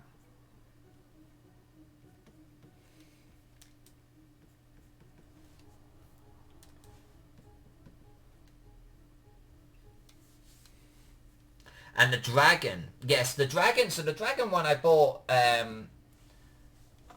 more recently. The dragon I got from the Shiflet brothers. Because they posted that on their forum on Facebook and I just loved it. That was maybe a few weeks ago. And it arrived this week, like on Thursday. And I just had to put it together. So I put it together yesterday. But I probably won't paint that until later this year, early next year. I've got like some projects to finish off. I'm not sure where that's going to fall in the painting queue.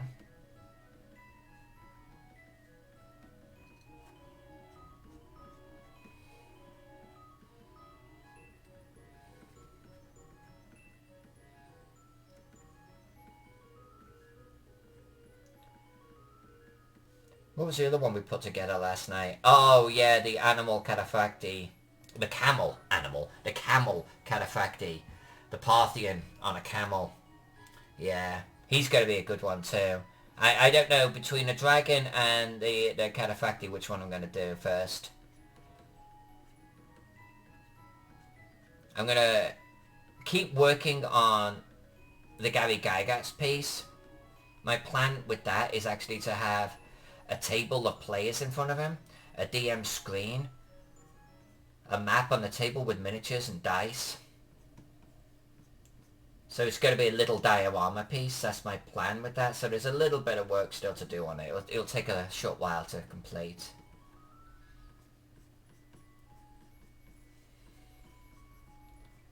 I might end up working on a cataphracti. We'll see.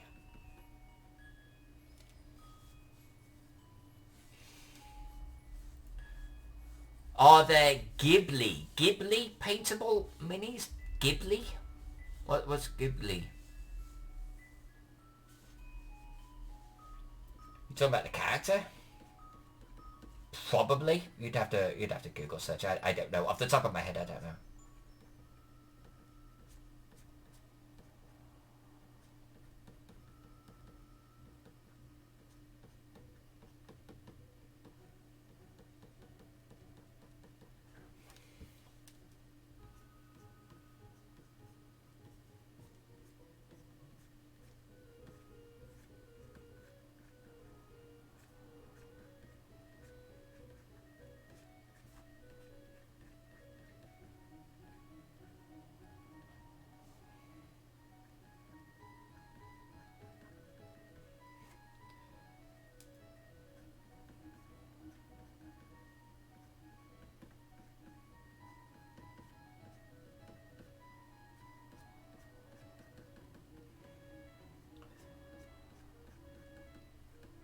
I do know that my unpainted collection is absolutely ridiculous, right? It isn't all of ours. Anyone that collects miniatures, the running joke is, you know, don't buy more until you've actually painted the ones you've got, and you won't die until you paint them all, so therefore you're going to live forever, and blah, blah, blah, blah, blah.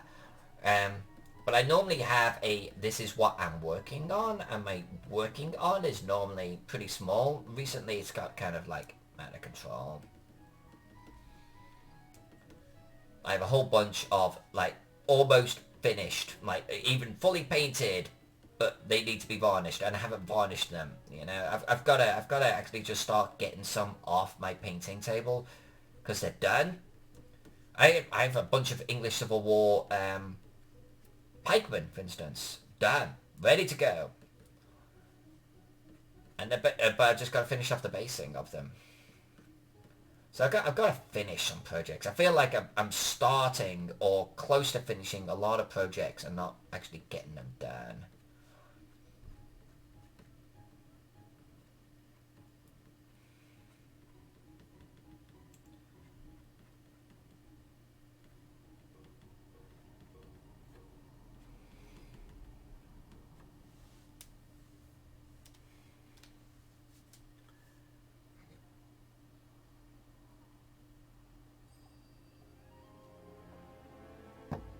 Angel, I have no idea what you're talking about.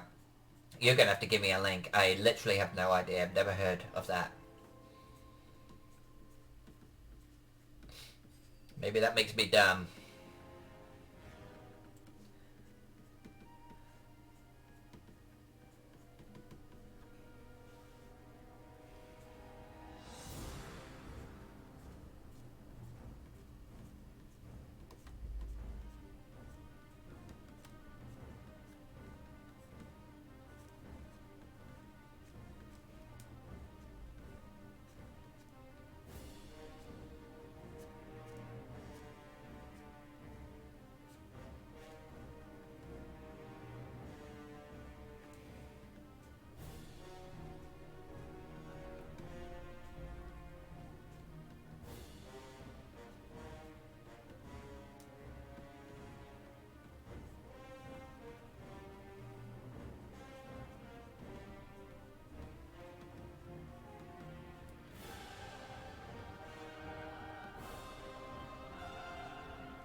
I think we're due a zoom out, aren't we? I think we're due a zoom out.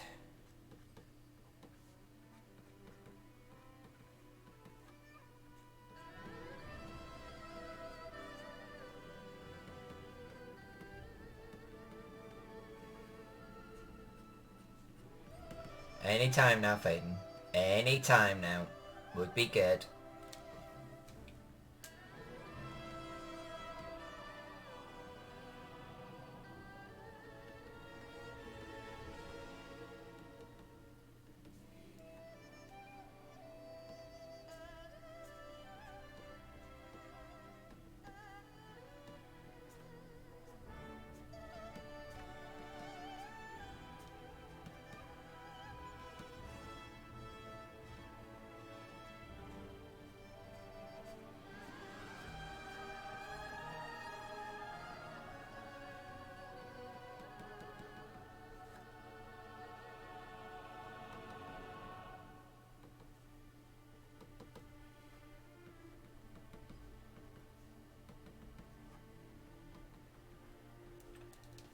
Alright.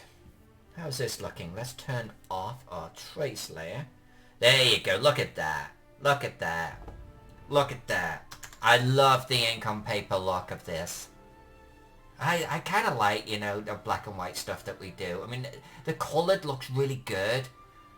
But there's a lot to be said for the black and white. Look how beautiful that is. That's nice. That's come out looking pretty good. It's a movie animation studio. Oh, indeed. Indeed. You know, I'm not sure if there are any miniatures. You know way more about this than I do, considering the fact I'd never heard of it 5 minutes ago. Alright. That doesn't look too shabby. That does not look too shabby.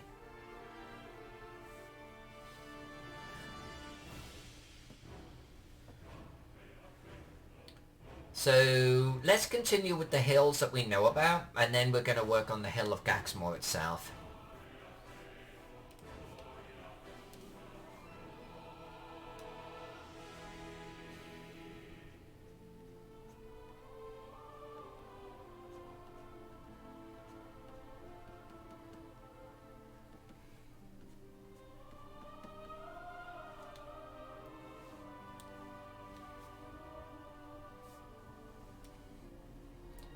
Thank you, Dungeon. Thank you, thank you.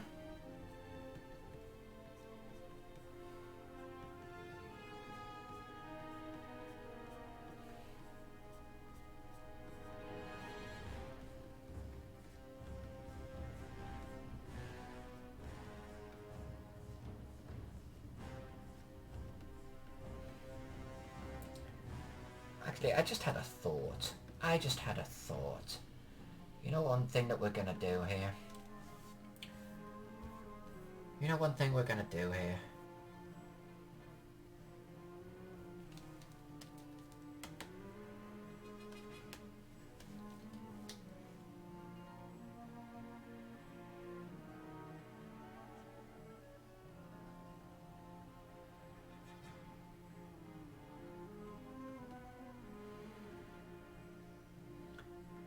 Let's add a little bit of an intrigue.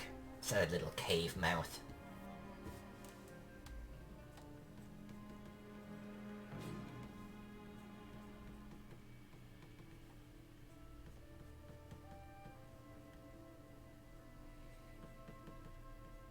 Alright.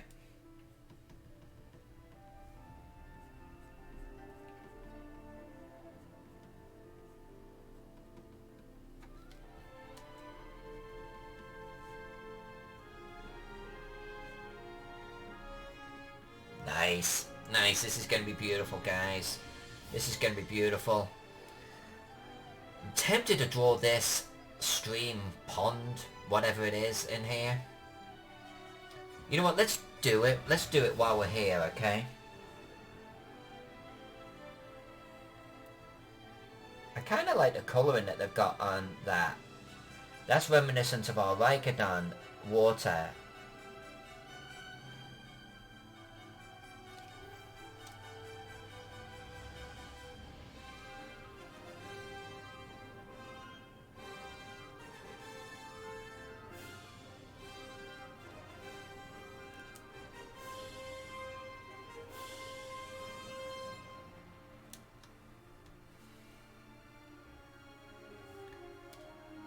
Well, Angel, your handful is a handful more than me. Unless Jack says, no, remember there was that one time that you watched blah blah blah blah, in which case I'll go, no, I don't remember it.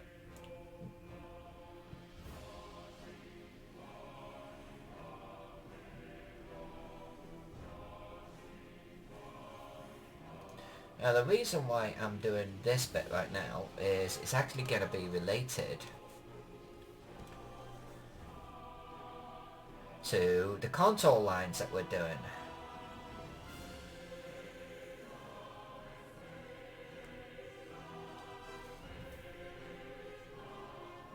Yeah, whatever. It's not normally the shape that we do, but here's the contours. I like to do little banks on the edge of the water, you know?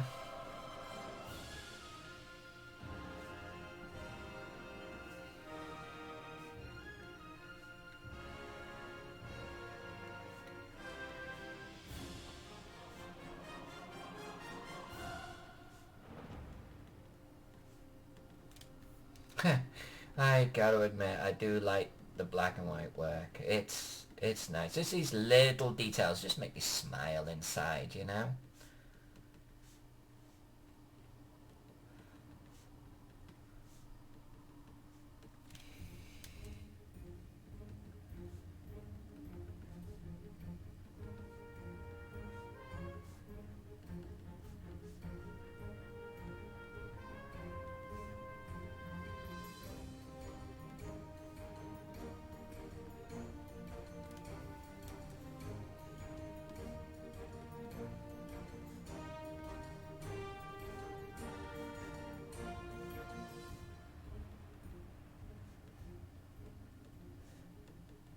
Okay.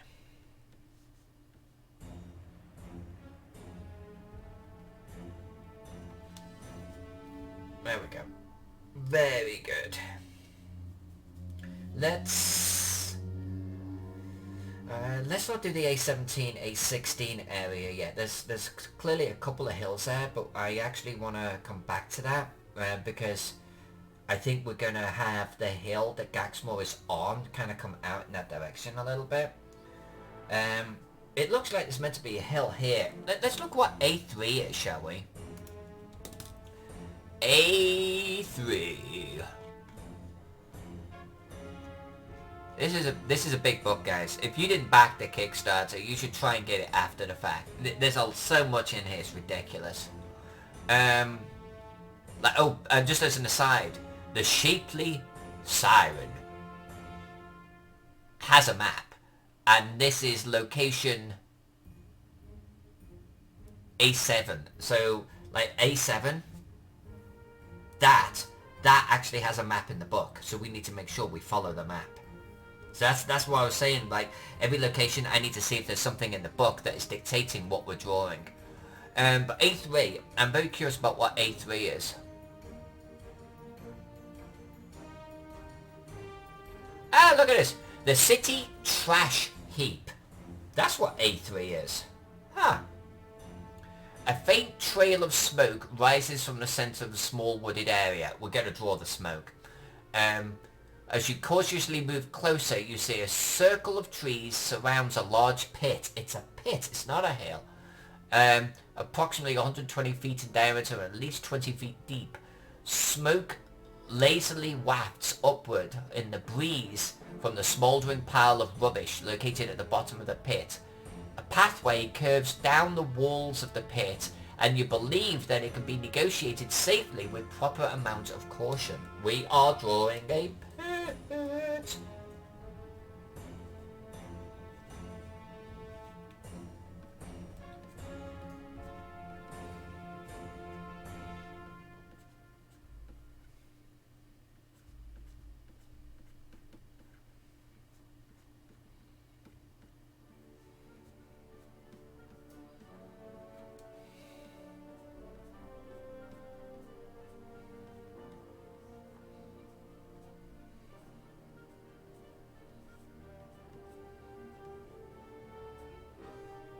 Oh, I was making the pit a little bit larger. Yeah, hold on a minute. Hold on a minute.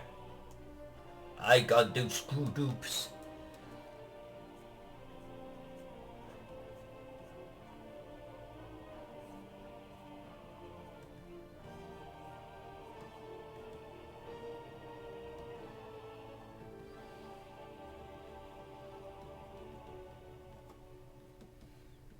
Now, I'm not going to get too distracted drawing the details of the pit right now, okay? The trash in the bottom. That's not what this is about. We're not drawing locations yet. But what I do want to do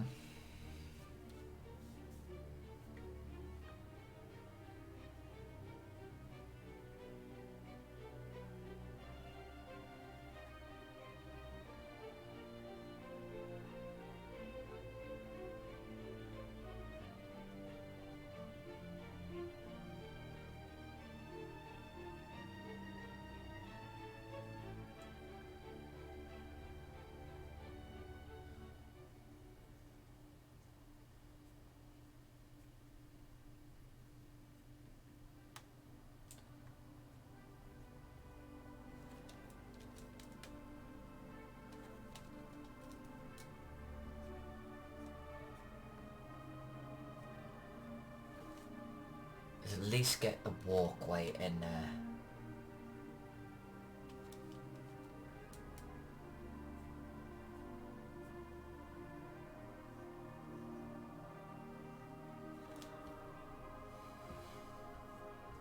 At least get the walkway. Alright, we got a pit.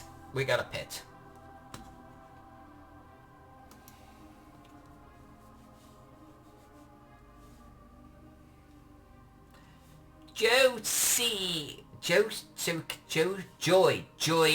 Joy Kai. Joy. How do you say your last part of your name?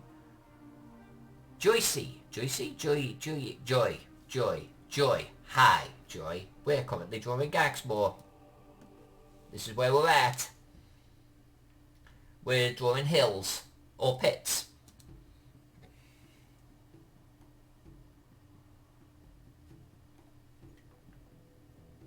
We're about to draw some hills on the western side over here next to the swamp.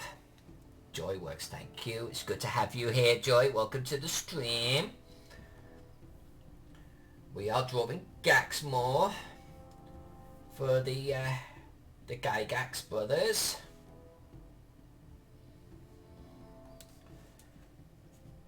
I've been referring to this as framing or detailing our canvas.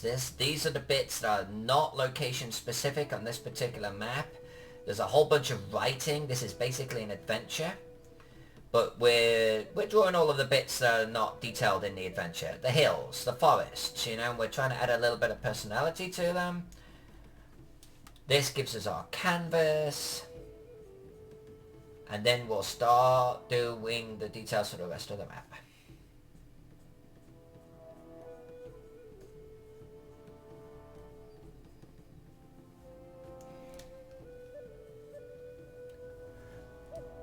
Well, thank you, Joy. That's very much appreciated, and it's great having you here. It's truly, I mean that. What I love about Twitch is you can just have it going on in the background while you continue doing whatever you're doing. So feel free just to like hang out and chill, and whenever you gotta go off and do something else, that's good too. This is episode 3 of Gaxmoor, and we're probably gonna go for about another hour, maybe a little bit more. I don't have a hard deadline here, and my plan is just to finish our hills today.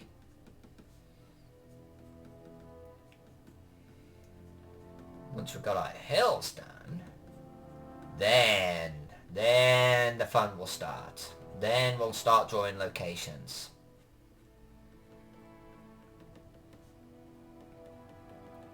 We might start with the graveyard. Because graveyards are fun. This looks like it's a pit. This looks like it's a pit with water in it. What do you think? I think that's what it's meant to be. Let's make it a pit with water in it.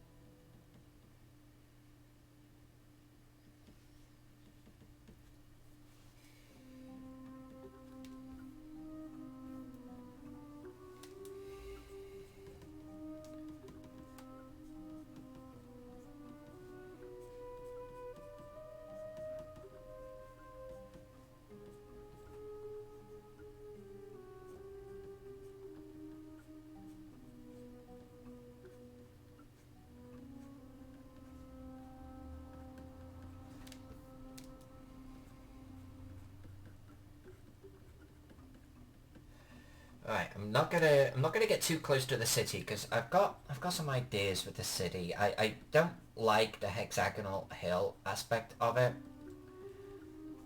So let's just get our kind of outside edge done here.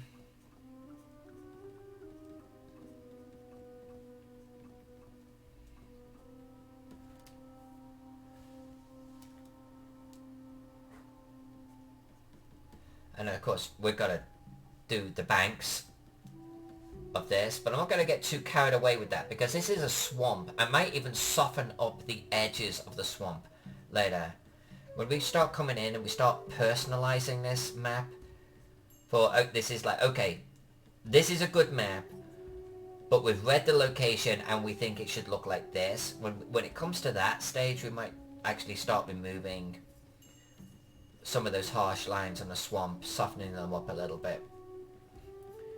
Making it sort of blend into these foothills. I think that's what it should probably do, you know? Is blend.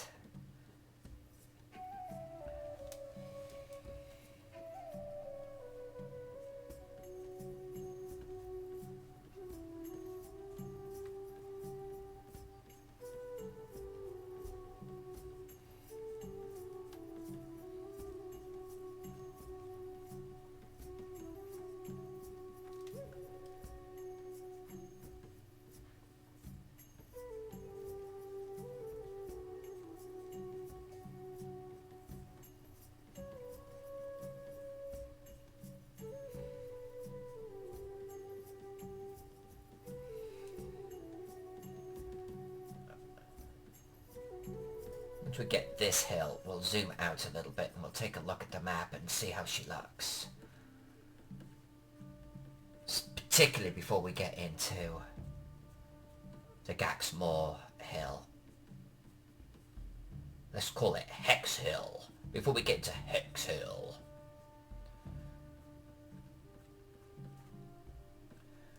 And just to repeat, this is We don't have to follow the hills, okay? We do not have to follow the hills. Oops, screw it. Like, at all. But I feel like just staying true to some of the original features and topography, just enabling people, if they're familiar with the original, I want them to look at this map and go, oh, it's Gaxmoor, right? I want them to do that, but we're gonna make it ours. We're gonna make this map ours, 100%. We are gonna redraw everything. We're not tracing this map at all. But I think having hills placed where they were originally placed, having trees placed where they were originally placed, I think that type of thing is kind of important.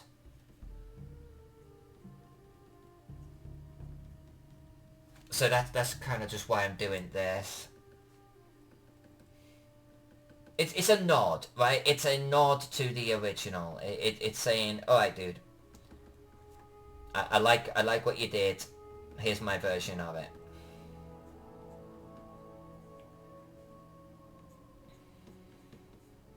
I think it honors the previous artist. Do you know what I'm saying? The previous cartographer. It's like, I like what you did, dude. Here's my version of your work. I think that's kind of cool. I think it's respectful.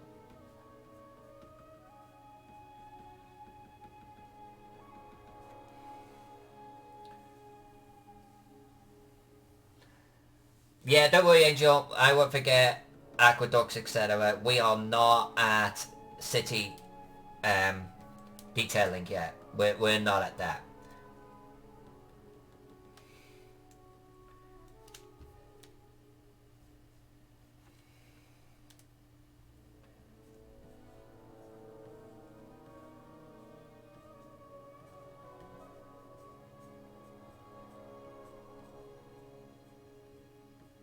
I definitely will not be forgetting the aqueduct. But we've got, you know, by the time we're drawing aqueducts, there's so much more to do.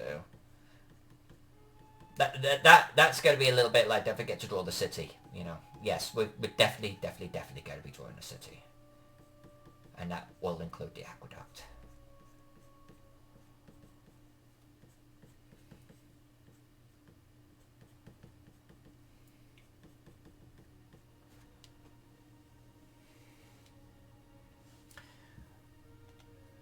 The plan, you know, well, thanks, Angel. I mean, the plan is, I mean, so this, right, is very different than the original. Very different style than the original. But you look at this and you go, Gaxmoor, right? So, I like it. I like how this is shaping up. I mean, it seems a little bit like I'm smoothing my own ego, and it's not intended that way. But, you know, I'm like you in so much we get zoomed into the details together, and it's when we zoom back out that we get to look at it for the first time. It's like, is this working? I think this is working. This is, and I think this is the hallmark of my maps right here. I think this is an Alyssa Faden map right here. This style is my style, and I like zooming back occasionally, looking at it and going, yeah, looking pretty good. We could share this on Instagram right now, and I think it's looking pretty smart. Angel, oh Angel, did you hear that they're doing another Jurassic World? Did you hear that? They're getting the original actors together.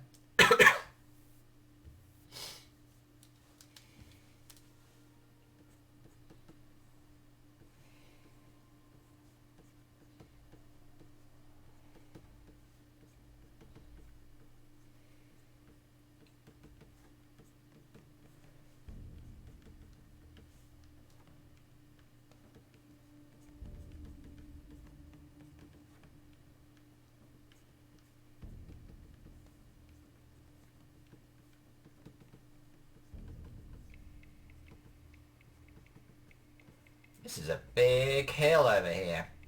We might have to put more trees on this hill. This seems like it's a very stark hill. I think we gotta do that.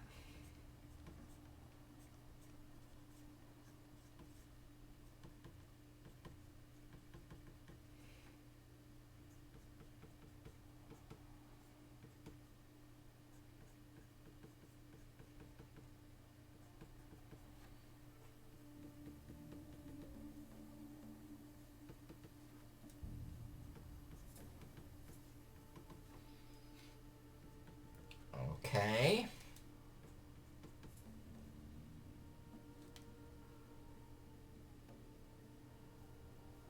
Well, is that hill done? I think the hill is done. Alright.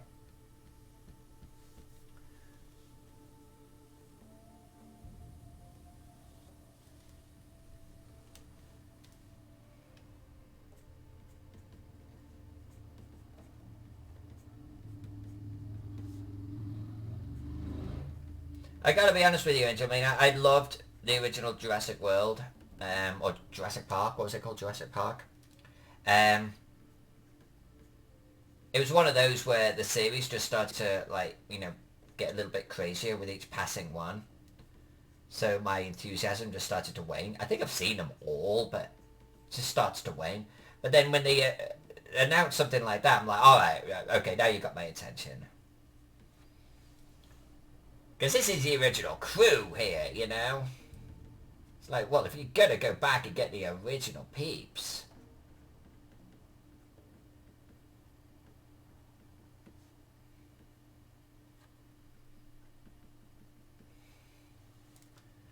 Yeah.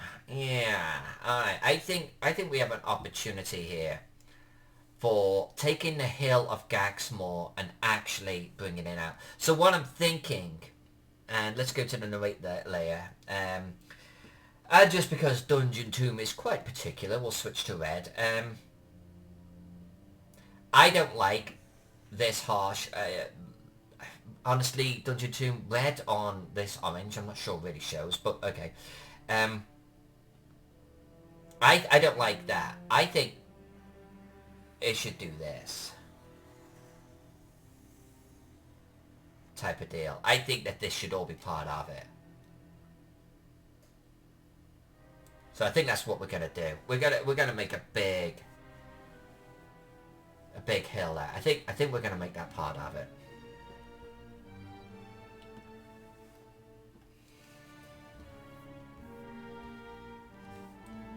So, in the spirit of that, what is A42?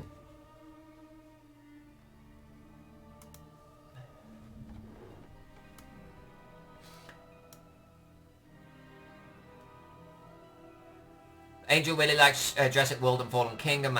Jurassic World is my favourite of the sequels. By the way, if you haven't seen it, check out Battle at Big Rock, link below. It takes place at the Fallen Kingdom. Alright, I'll check that. I'm not going to check it on the stream, but I will check that out.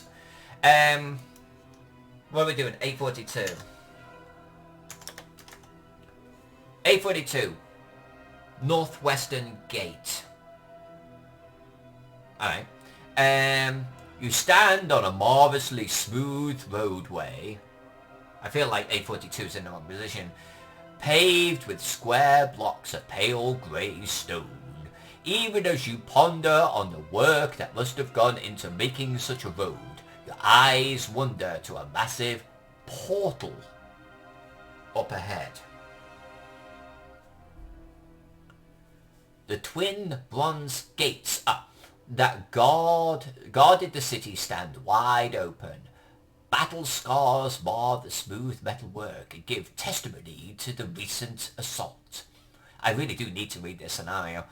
The arched gateway reaches its zenith at about 25 feet and is at least as wide. At the top of the archway, leering down upon all who enter the city, is a large imp-like statue. Beyond the gate, you see a second large statue standing near the high tower. I think that might be number 2. Alright, so A42, I think that label is in completely the wrong position. I think let's conclude that, right? Which means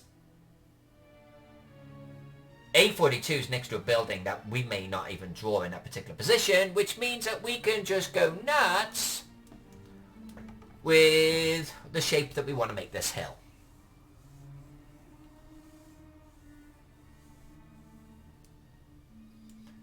Thank you, confirmation for... thank you, Dungeon 2, for the confirmations.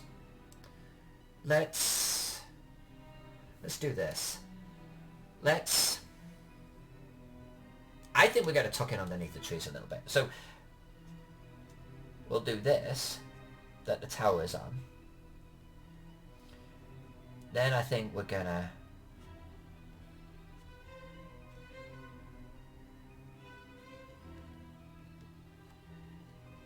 Now, actually, just let me reduce the opacity on this just a hair, just so you can see this a little bit better.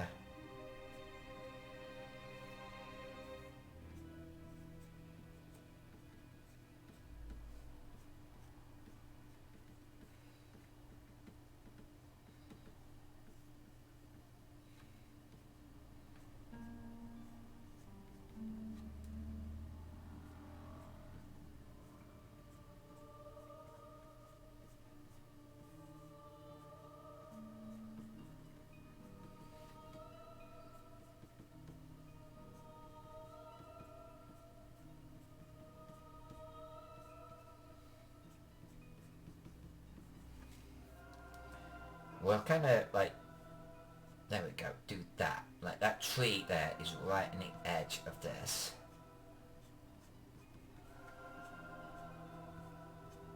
And then the rocks kind of follow the edge of the tree line there.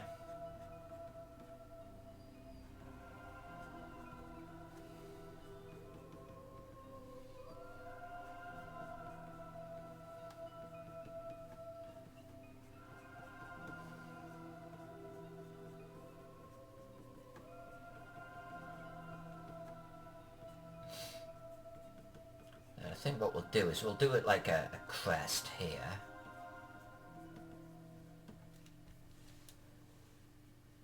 Kind of like here type of deal.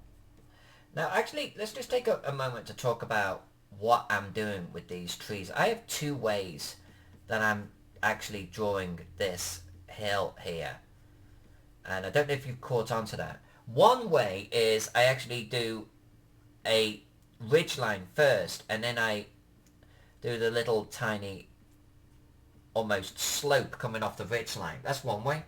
The other way is I actually just do the ridge line and there the slope, then I do the ridge line. I vary my approach. I actually kind of like doing the ridge line first, as it gives me a nice little guide to go off, and then on the stronger cliff bits I actually tend to draw a little bit of where the ground is at the bottom. Then I always do like little rocks at the top, or little slopes at the top there.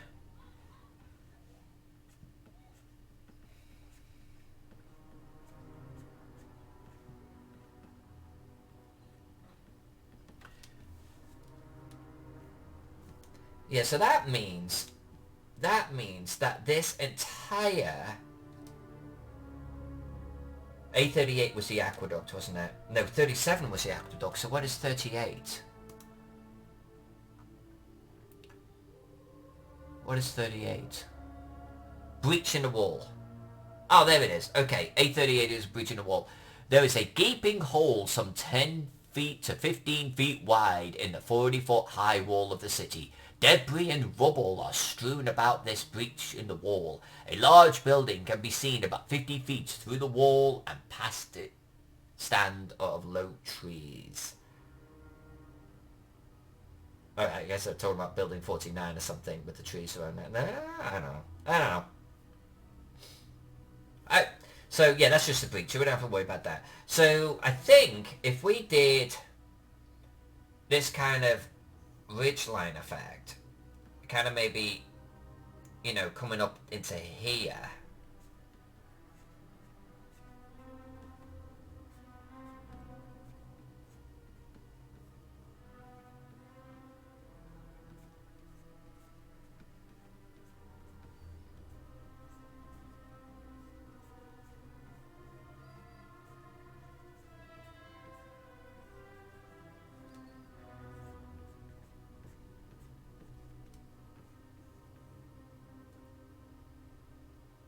Yeah. Alright, and then let's... Yeah, okay, and it just comes through the trees and it hooks up into here. That's fine.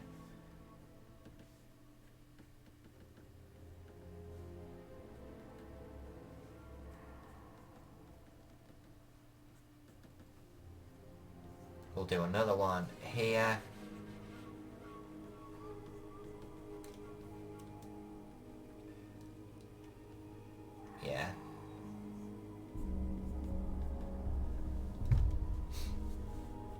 Thank you for the follow. That is very much appreciated there, Joy. Very much.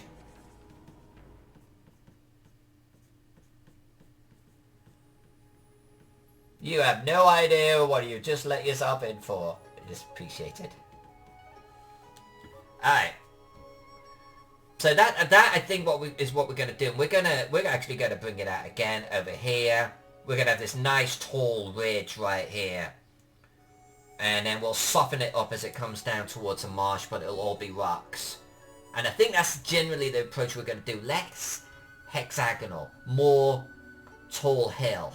I think that's what we're kind of going to do. Try and make it feel a little bit more natural.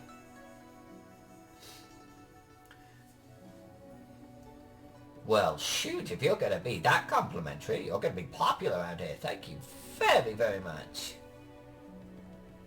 This is going to be fun, Joey. We are, wait till you see some of the other projects we're working on. Those will be in future streams. But this particular one, Gaxmoor, this is going to be with us for, I think, the next 2-3 months. We might finish Gaxmoor in 2 months. There's a level of having to read the book, and I think that's going to slow us down a little bit. But I don't think that this is going to be a particularly intimidating map to complete. I have a pretty good feeling about this one. I think we're going to make a beautiful job of it, but I don't think it is going to actually do a job on us, if that makes sense. I have certain maps that I've had maps that literally take a year to complete, and those are the ones that kind of like, they hurt. This is not going to be one of those. This is going to be a fun map.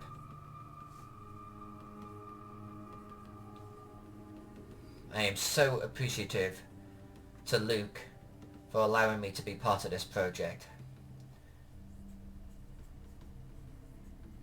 It's kind of got me really pumped up. I wanted to work on a project that I was kind of like really jazzed about, you know, because we come off the high of Teagle. It's like, how the hell do you follow Teagle, right? Well, I think Vicodon did a pretty good job. We had a lot of fun with Vicodon, right, folks? So to then, like, you know, come off Teagle and Vicodon, and we've been working on Keystone we forged, and we've all been having an absolute blast with that. Well, shoot, here's Gaxmoor. It's like, it fits right in there with the fun that we're having on the others.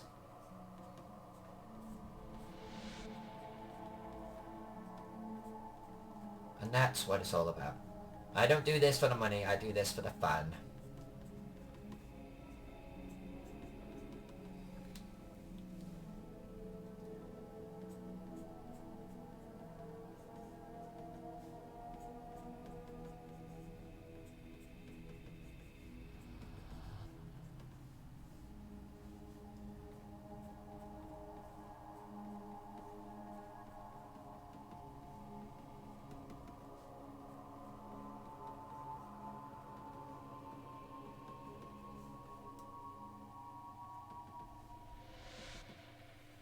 I do think that we do need to add some trees to this rocky area.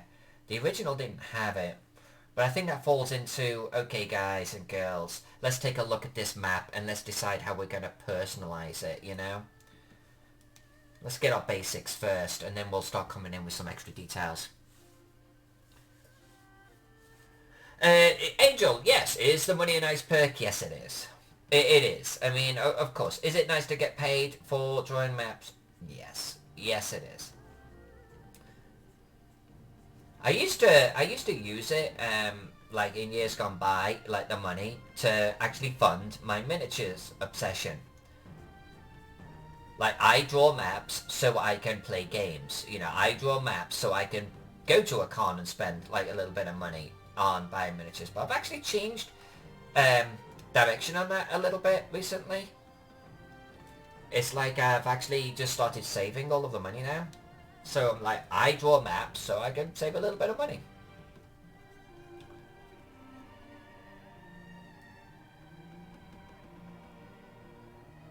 And I think the Patreon, I'm going to actually channel some of those funds into actually honestly improving the stream. It dawned on me, that's why people donate to me, it's so we can then do something with that, right? So I'm actually going to buy cameras and mics for the stream. We're going to get a little kitty cam. So I could go, cam, and you get a little insert, a little Moggy over here being all cute and adorbs.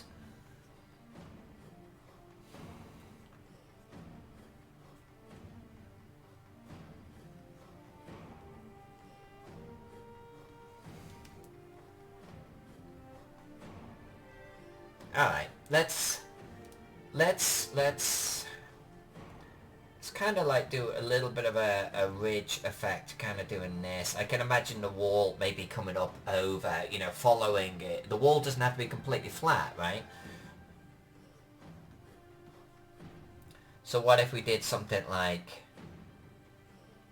this? And maybe even like a little bit of this. Big hill going up to the city. I could dig that. I could dig that. Let's do that. That'll be a nice and interesting shape. Angel says, can't wait for the kitty cam. Oh, me. She's so adorable sometimes, Angel. She's not there all of the time.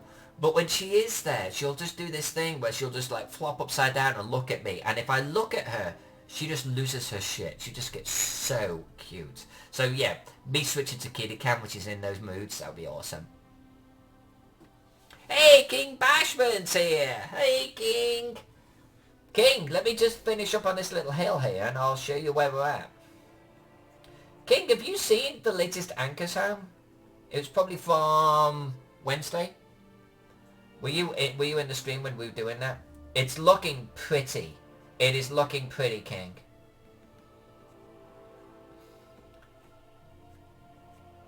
I think all of us were a little bit dubious that it was gonna, like, you know, what the net result was gonna look like, but I actually think it's looking pretty darn good.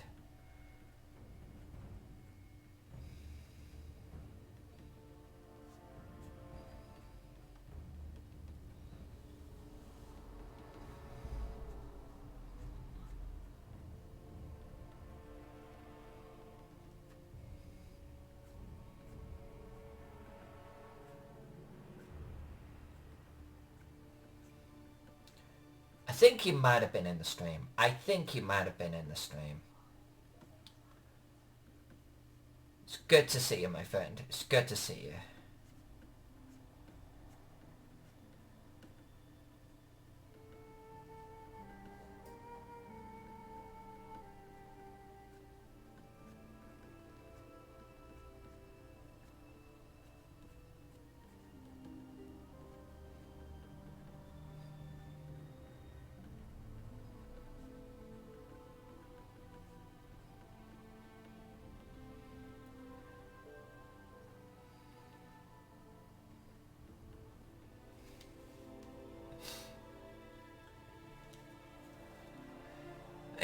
King says, I may have been, was on stream game till 7 last night.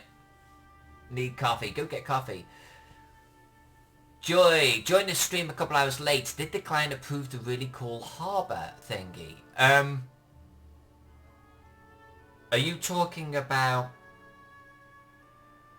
Which one are you talking about, Joy? Which map? We did Rikadon, Lokatoy, so those both had harbours. We had a harbour on the Kingsman's map, Anchorstown, but I don't think you're talking about that. And there is no harbour on this one, so... But either way, yes.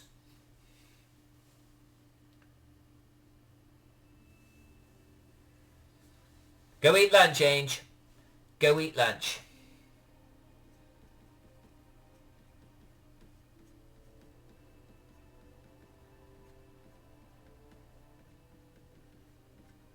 And I know that our hill here is cutting through that building, but remember, we're going to draw buildings where we want to draw buildings. We are not going to be beholden to the original map. We're going to be beholden to the map descriptions. And that, because A42 has got nothing to do with buildings, I know we can move that. Well, shoot, I think that hill might be done. Let's zoom out right here. That's kind of where we're at. So now we're just going to draw the hill around the city, folks. And we're not going to... The hills that we've just done are probably more than the hill of the city itself. But the city is clearly elevated. So I want to try and capture that somehow. But I do think that we're going to stretch it. We're going to make this hill a little bit different in shape, okay? It was hexagonal originally. We're going to morph that a little bit. The Athens map. There were two Athens maps though, right? There was the Locatoy and there's Rykadon. But I'm going to guess that it was Locatoy that you're referring to. And yes, the harbour is absolutely approved. You got it, Joy. Yeah, we've all caught up.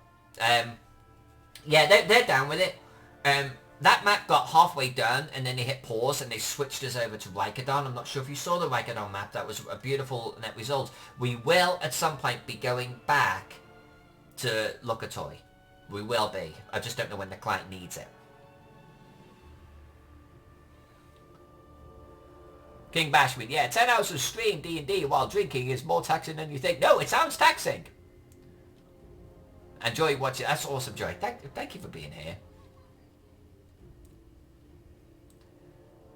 So, Alyssa Faden, will I get more gold to see this on 5 screens? I'm not sure it works that way. The gold you earn is multiplied by the screens you've got. That would be interesting. Alright, give me a second, guys. I'm going to get a little top up of coffee here. I'll be right back, okay? Give me 30 seconds.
We are back.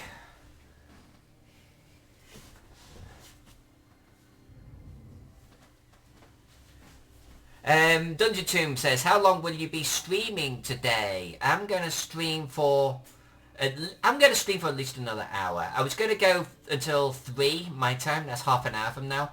But I'm feeling another hour. I think I want to finish the hills and I'm not going to get them done in 30 minutes. So I think we're going to stream for an hour. Thereabouts. I want to finish these hills, folks.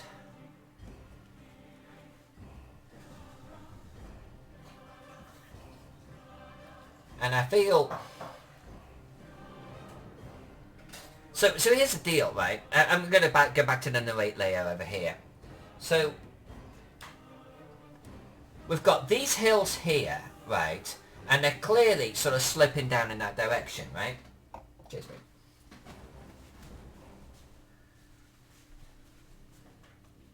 And we've got a little bit of like a sewer outlet here. I think our hills clearly need to be doing this. They clearly need to be also on this side. But I also think that, you know, this hill could be expanded down here. It could be part of this. This hill, all of this could be part of the same hill here, right? Not this. Not that. Ignore that. It's here, right? It's all of this. It's part of the same hill system. And then I think we need to make sure that it's clear that the hill is bending here because of this almost outlet. And then, likewise, we've clearly got a little bit of a hill here. But I think that we could potentially, you know, come out like this, right? And maybe do more like that.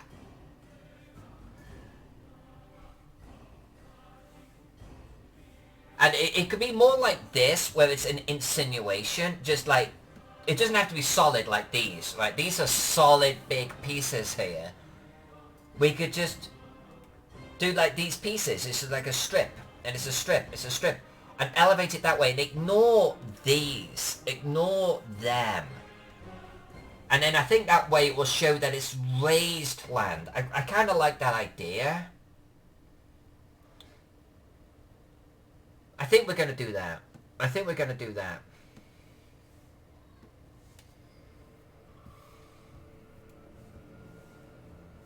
Hey, the meal is here! Eee! See this, folks? This is where I need a button on my stream deck where it just breaks into a party. Confetti's coming down. Oh, I'm going to do it. I'm going to do it. We need confetti coming down the screen. We need to oonch, oonch, oonch, oonch, oonch, oonch, oonch. Because Demille would get that right now. Hello, Demille. Demille, this is what we're working on. We're working on hills. I got to draw hills around the city.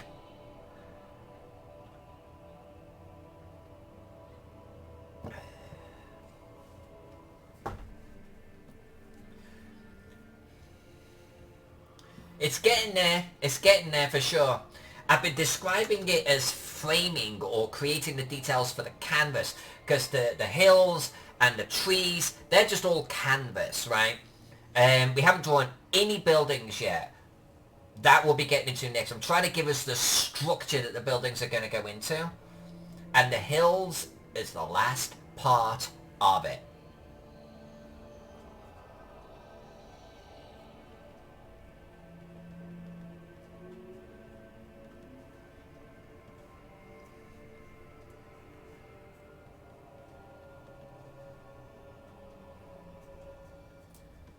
So all day I've been drawing hills, I think. Although I did do some conifer trees. I did do some conifers.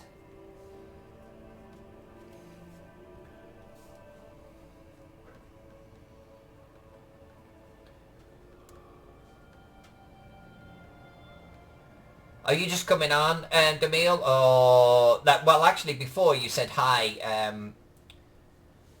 through someone. So were you streaming already? Are those meant to be trees? Are those meant to be trees? I think that's meant to be rubble. Yeah, are you done streaming for the day?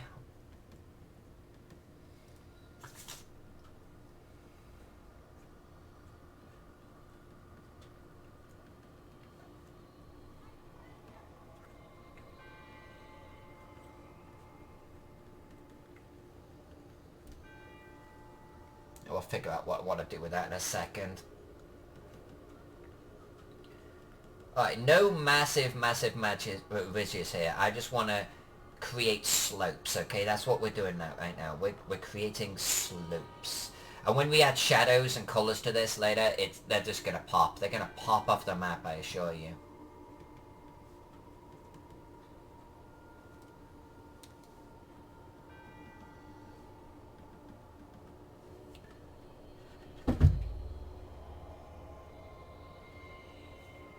Yeah, S55 is kind of weird. We'll find out what S55 is at some point. I don't like drawing buildings like that, but if it's written that it's that shape, then we're going to have to draw it that shape. But we might soften off the shape a little bit, unless there's a map that we have to follow. In fact, while we're on it, Angel, while we're on it, what is S55? We're not going to do this too much because I don't want us to get too distracted. Until we're actually drawing these things, of course. Well, what is S55? Alright, let's just look up 55.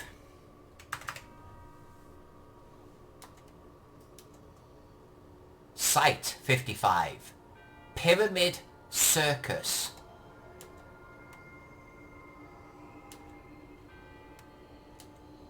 Site 55, Pyramid Circus.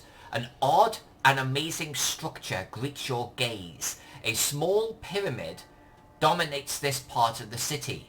Its slanting stone walls rise 60 feet high, and the base covers approximately 100 feet on each side.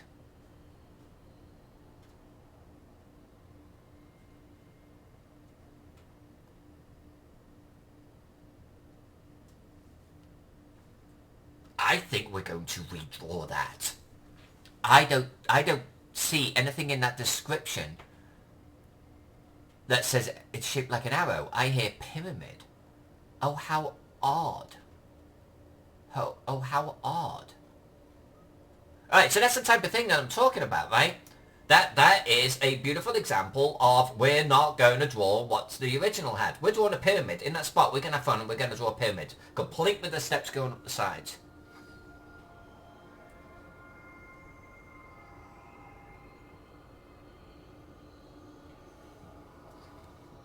It's almost like they did a symbol versus that top-down look, right? It's almost like it's a symbol of a pyramid versus drawing a pyramid from above. We're going to draw a pyramid from above. Yeah, well, so each square is 30 feet. I remember that. Each square is 30 feet. So we've got 1, 2, 3, 4, 5, 6. That's 180 feet. What did the description say? 100 feet on each side. So it's actually too large. It should be actually more like 4 squares. And I'm probably going to draw it on a slight angle, more like this, when we draw it. Complete with, you know, the steps coming up. And it'll be beautiful. I love drawing pyramids, by the way. I don't get to do it much.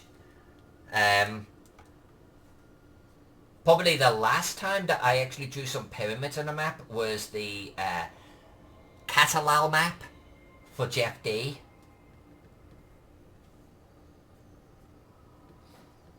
And they were actually hitting the graveyard. There might have been some pyramids in town because the temples were very pyramid-like.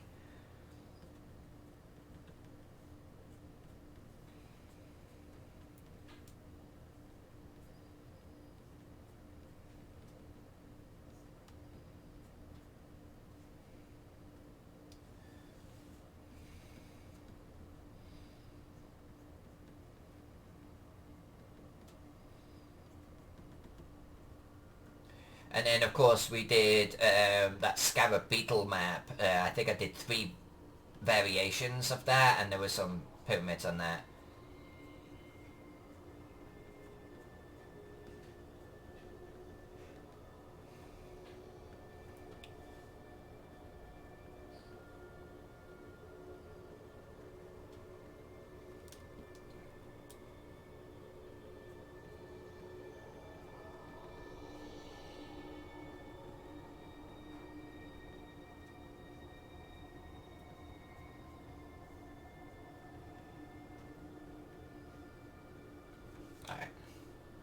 I think that will do for hills over there.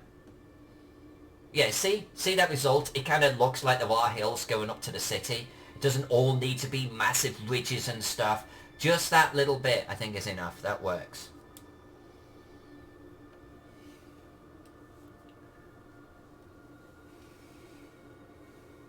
Have I ever done a map of Egypt? No. Actually, so funny enough, there is a delightful woman called Victoria, and she approached me several years ago to do maps in support of a biblical book she's writing. She's writing a biblical sort of, not story, but a biblical sort of summary, so to speak, you know, an analysis. And she wanted me to draw the maps of that area, which would have been kind of fun. And then I think she's been trying to secure funding for it, you know, but maybe, Angel, maybe we'll get to a chance to draw that area of the world at some point.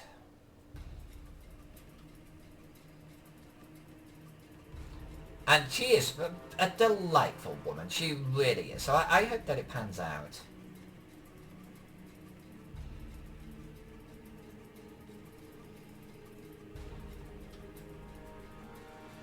Oh, we gotta do the battlements too at some point.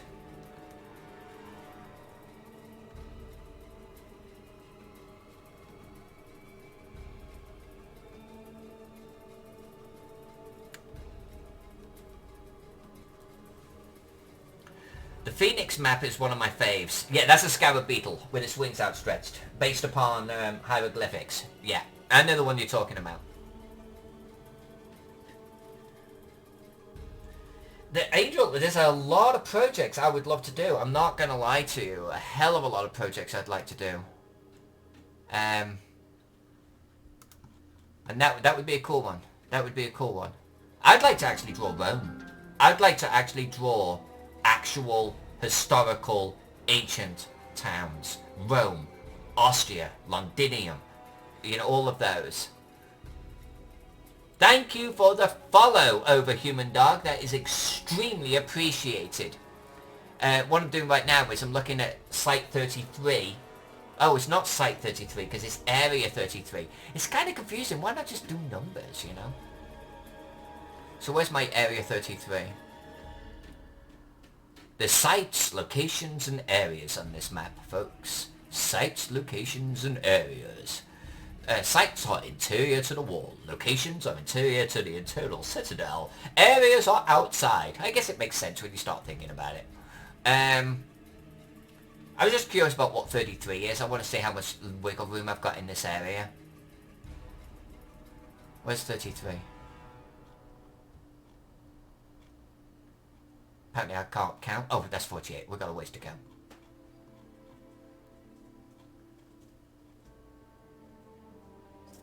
Soothsayer's Crypt. The graveyard. We're going to have so much fun with that graveyard. What are we looking at? Here we go. Area 33. Ruins. A large pile of rubble is all that remains of this building. It is difficult to ascertain what purpose this structure once served. The upper story has been consumed by fire, and the stone walls are mostly toppled over into mounds of stone. Alright, cool. So basically we've got a lot of wiggle room. We can just go nuts here. Because we can move that building. We can change the size of that building. You know what I'm saying? I don't know what... I guess Area 32 would tell us what those buildings are. Area 32. Huts. So Area 32, or A32, these huts mark the southern limit of the city of Gaxmoor. They are constructed from hodgepodge of wood, thatch and reeds. The buildings appear to have been left largely intact. Apparently not even the invading scum thought these humble dwellings were worth pillaging. Now the reason why I read that out is what that means is we can basically, when we get to do this, I could draw the ruin anywhere I want, right? And these hodgepodge of huts, well, we can just fold them in anywhere. Nothing stops us like bringing them over here, right? So that's the type of thing. Just reading that, we can draw A33 and A32 any way we want that feels good and we're not breaking canon.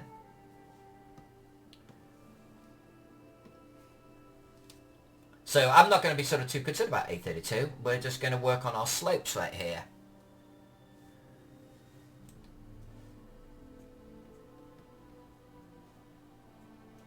Why are you trying to do math, Angel?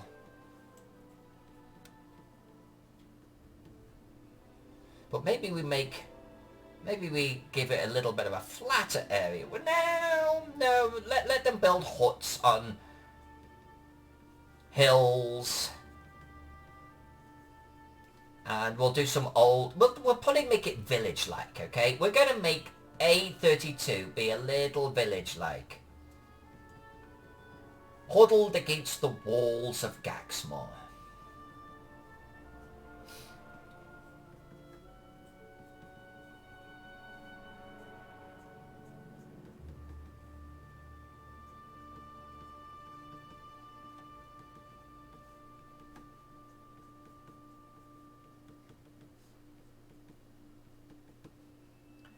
I'm going to zoom out in a second, folks. We're going to do a zoom. But, let's just get a little bit more detail in here. Let's just make sure that this is working for us. Yeah, look at that. That's going to work, right? We'll add a little bit more detailing on that side. We'll flip onto the other side and we'll start working on that. Objective for today is to finish the hills. The hills and the forest will be done. That means we can then start working on buildings next. That would be awesome.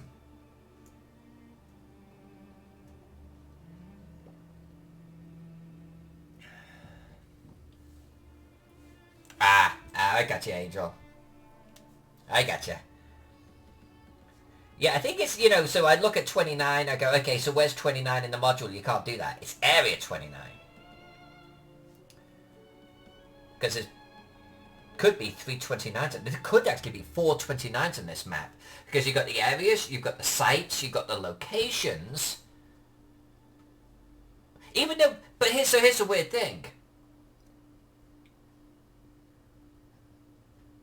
Locations... No, there is a location 10 and 13, so they have started to count again. But then there's also just numbers. To my knowledge, just numbers is statues. If it's just a number on its own. So there's 4 sets of numbers on this map. We're going to get to label this one. Isn't that going to be a whole bunch of fun?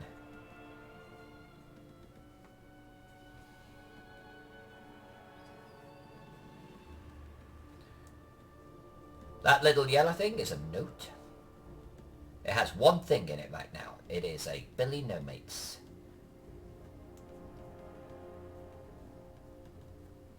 It doesn't have to be sitting there on the canvas distracting everyone. But for some bizarre reason, that's where I chose to put it.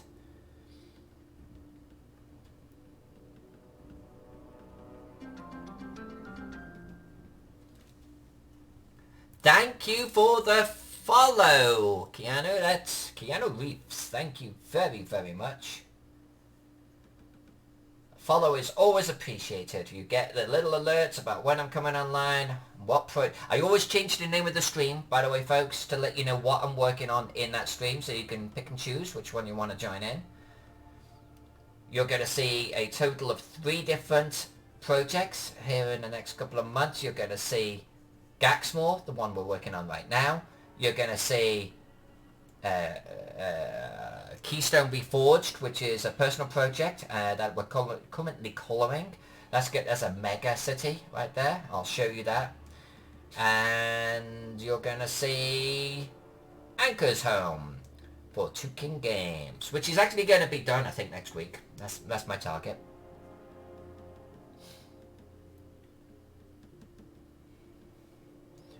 Two King Games are actually doing a Kickstarter on this. And I believe it's here in the next week or so, if I remember rightly.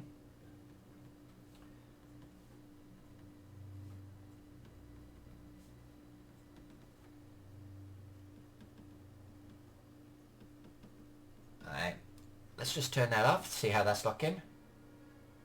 I feel like we need to soften this off a little bit. I feel like it's a little abrupt.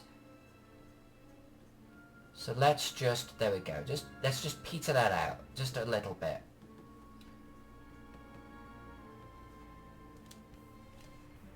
And let's do the same on this side over here.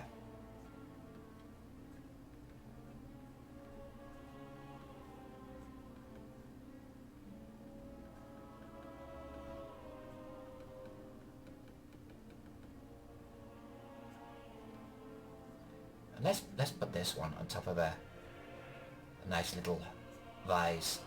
That was too extreme. Let's not do that. That's not what this area is about. There we go. It doesn't need to be any more than that.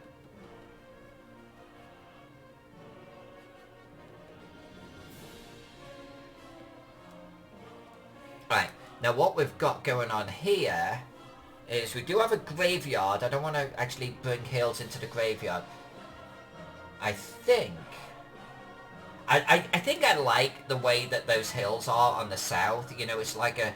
And we're going to shadow these hills, right? Imagine it's going to be green ground with shadows underneath the ridges. It's going to look great. It's going to elevate. I promise you, when you see it, it's just going to look gorgeous. It's going to elevate this entire map into this 3D sphere. I'll show you a colored version of one of my maps later. So that's going to rock. And I think I want to do something similar on the southeast. Maybe all the way around to a degree. Maybe all the way around. Just so it's, yes, it's on a hill, but the hill isn't literally like the original where it's a hexagon. I kind of don't want to break away from the hexagon altogether, you know? Like, here's our hill here, right? And that's part of the original map. So let's just kind of like follow that a little bit, and let's kind of like bring it around, and then let's do this type of deal. And then we'll have the graveyard like down the hill. A lot of what I do is I just picture, like if we're in our map, what are we seeing? So we're on the walls and we look down, we're on a hill, and right down there in the basement is our graveyard, and we've got some huts and stuff like that over there. So that's what we're going to do. That's what we're going to do.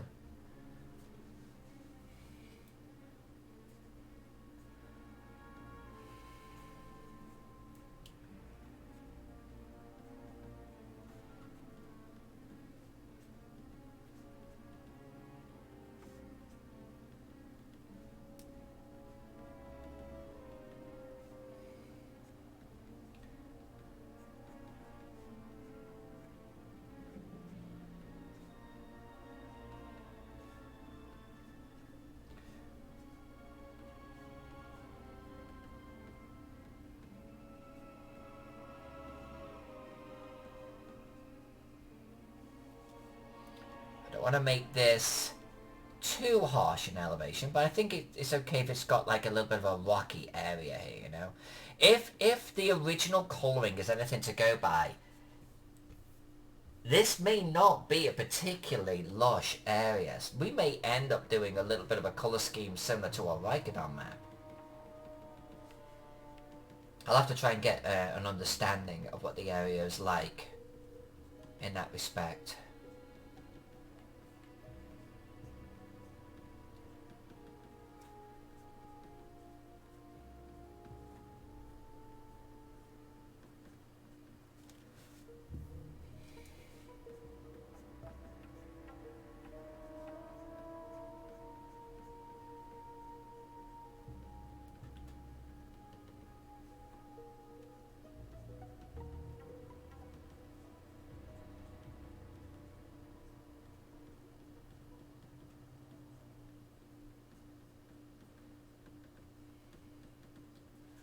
So again, our objective here is just to get the whole city up on a hill.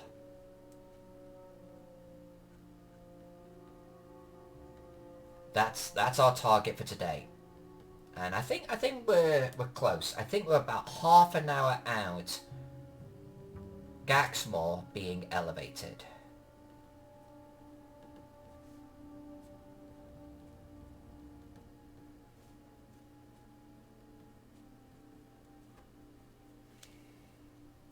Overhuman Dog, just wondering, how would you draw the arch entrance in this vertical projection? For example, when the river passes under a city wall.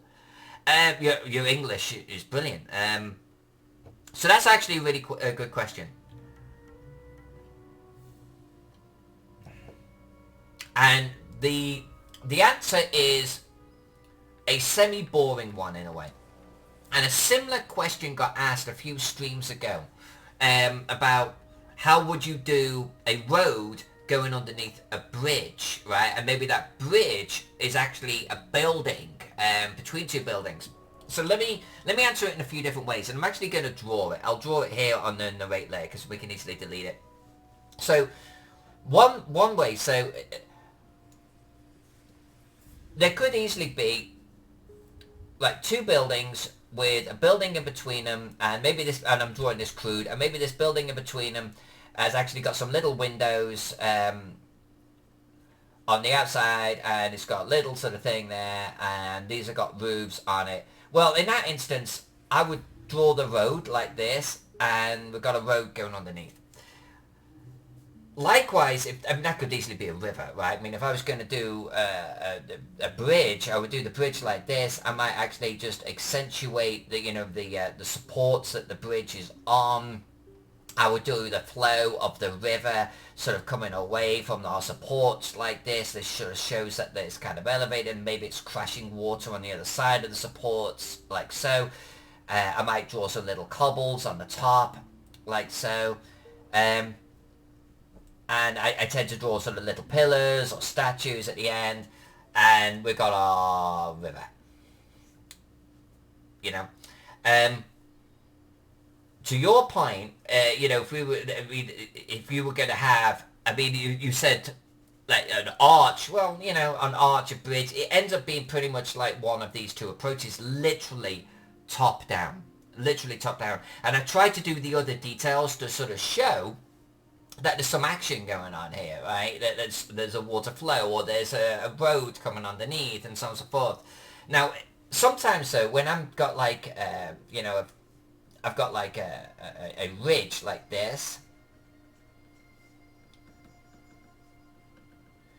I actually sometimes with my ridges actually start to almost come into a side view a little bit. Especially if I want to maybe have a little bit of a cave inside. I might do something like this. Again, just sort of quickly done. Just to sort of show that there's some kind of entrance going in there. Those are my typical three approaches. Now, we've kind of done one of those approaches here, where I've kind of got this open cave with water flowing out of it. We'll add more detail of that later. But typically, if it is going to be an arch, like some kind of bridge or some kind of building with a road or a river going underneath, it would be one of these two approaches that I would do. Thanks for the question. Hopefully my answer made sense. I love you guys and girls asking me questions, by the way. Ask me questions anytime.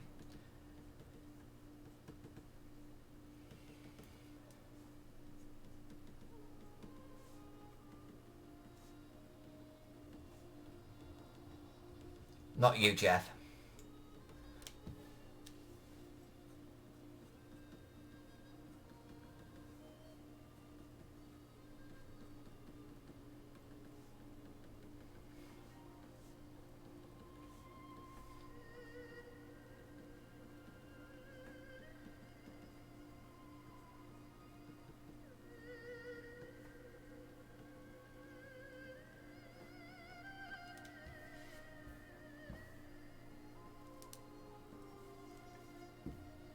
Yeah, I think that looks okay. That looks like a hill. That is taller at the top. That's a freaking hill. Of course it's taller at the top. It's not a hill if it's not taller at the top. It's a bowl. You get the idea. It's a little rougher at the top and slopes more gently down towards the bottom. I'm okay with that look. We're going to do that look on the other sides here.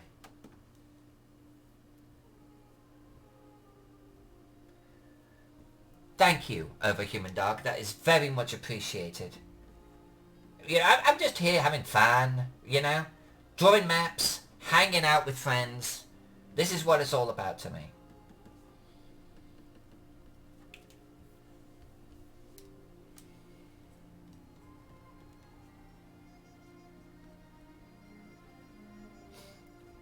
I like to think that part of the reason why I get invited to conventions and I get invited to draw maps like this for Luke Gygax is because I'm not an arsehole. I try to be nice to people. We're all gamers, right? We're all clansmen. We're in the same team here. I want people to have fun. I want everyone to enjoy our hobby. I get a huge amount of enthusiasm about being around people like you. So yeah, I'm gonna be nice. Because honestly, people that are arseholes, I got no time for that.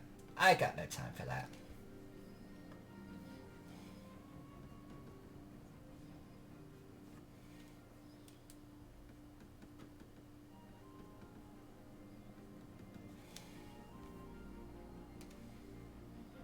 Let's do a little hill here.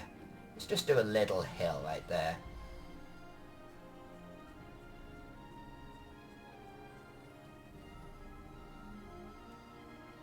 Yeah, that will look good. That will look really good coloured. I love drawing hills. They take a long time, but I do like doing them. Alright, similar here. This is just going to be a ruin, so I'm not going to worry about that too much. I feel like this road is probably, you know, I think our road can be going up a hill, right? Our road can be going up a hill. It doesn't have to be cutting through hills.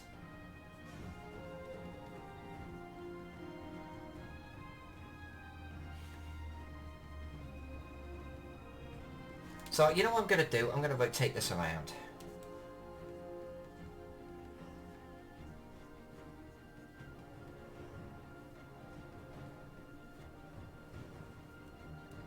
Now, our road is going to cut through right there. It's going to be kind of like this type of affair, okay? There's going to be a road going all the way up.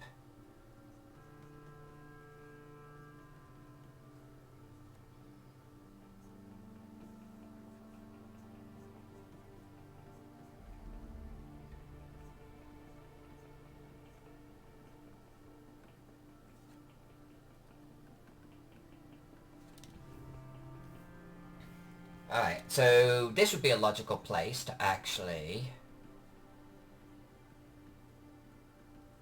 This must be sloping down, right? Because there's a bowl of water in there, so...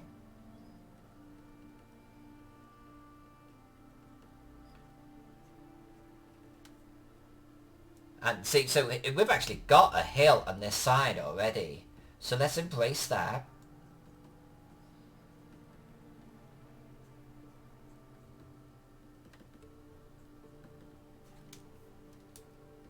These hills with shadows on them are gonna blow your brains out. You're gonna love them. I love adding the shadows to hills afterwards. It's just... Even the shadows on the trees are just gonna kill you. I promise you. You're just gonna be like, oh my god. It just starts to elevate the map in so many ways. I am so looking forward to us getting into colouring on this map.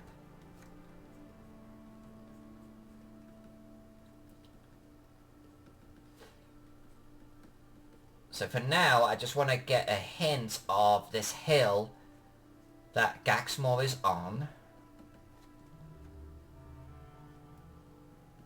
Which is going to be... Imagine drawing contour lines, right? I'm just drawing almost like little contour lines right now. Everyone is, in essence, that hint of a slope going up. That's kind of what I want right there. That type of approach. We just got to do a little bit more. We got a couple of other sides to do here. We've got a few more sides, but we're doing it as light as that. We're not getting too crazy with this.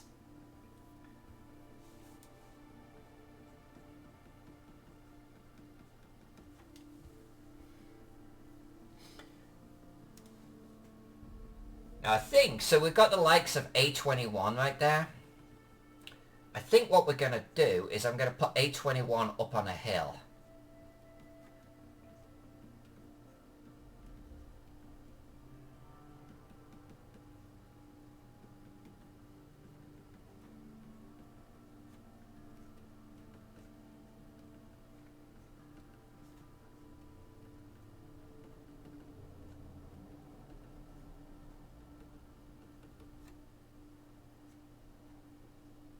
I like to put my towers like near rocky bluffs a little bit on the base.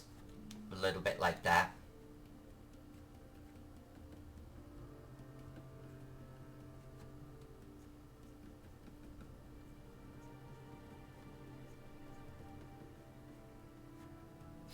And this A20 area that I'm drawing around right now, these are huts, okay? So we can move these. These are just huts, a little bit like the huts on the other side. So we don't need to be sort of too concerned about if I draw through one with my hills like I am right now. We don't have to be sort of too concerned about where they're going to get moved to. We're going to have plenty of room for these things. Plenty of room.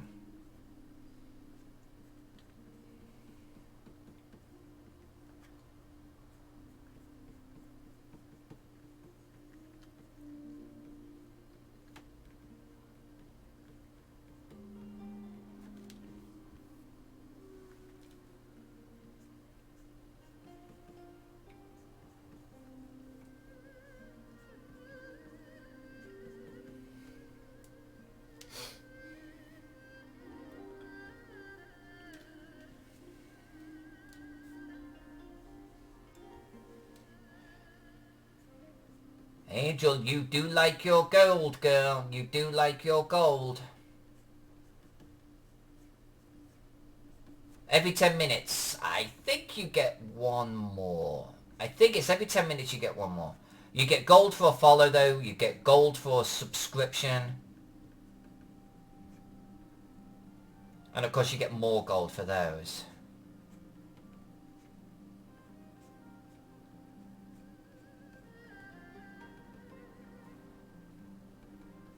But just watching passively gets you gold.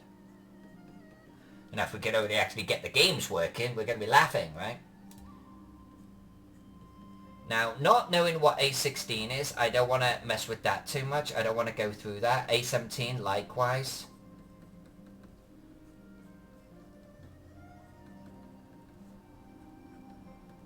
Now, if you're looking at this going, well, this is kind of looking a little bit funny. What is going on here? I'm going to zoom out in a second. You're going to know.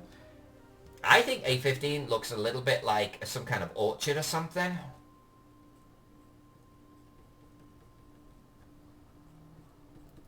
I think A19... I think this area is kind of like little farms and stuff too. I'll be curious about if they've got any farms.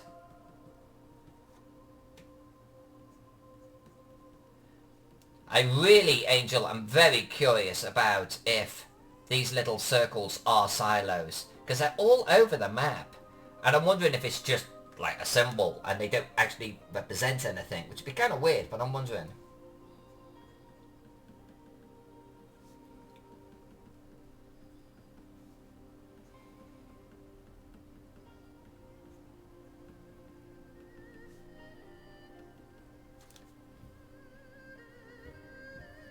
You know what, let's go back this way. Let's take a look at it. Let's take a look at Gaxmoor together, folks. Alright, close. We're real close. This is looking good. This has got like a lot of depth to it, and we haven't even drawn a building yet. You know what I mean? The stream needs a Colosseum game. Well, and I think that's going to be a little bit like the free-for-all, whether everyone starts fighting each other. We just got to get it working, and maybe we'll change the name to Colosseum or something. Or Arena. That would be cool.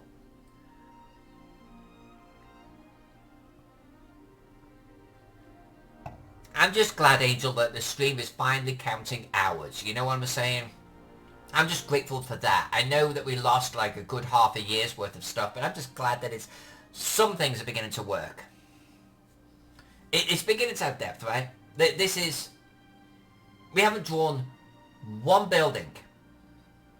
And look at how detailed this is. It's going to be a special map. This is going to be a special map, folks. We're going to have fun with this.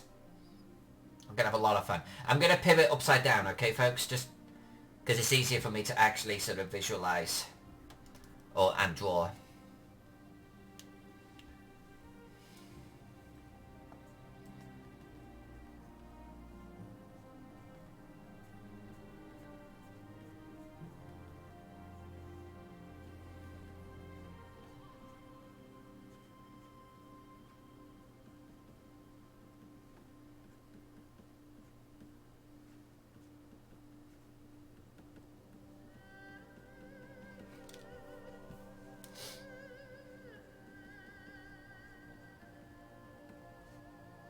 This is why I do this, though. It's like, You do this, and you do da da da da da da, and then you zoom out and you go, yeah, that's looking sexy.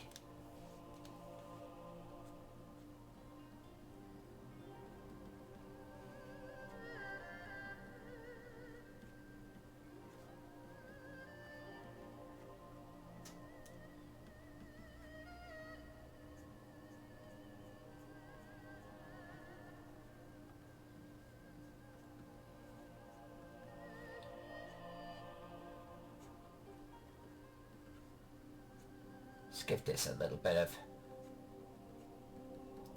rocky heights to it.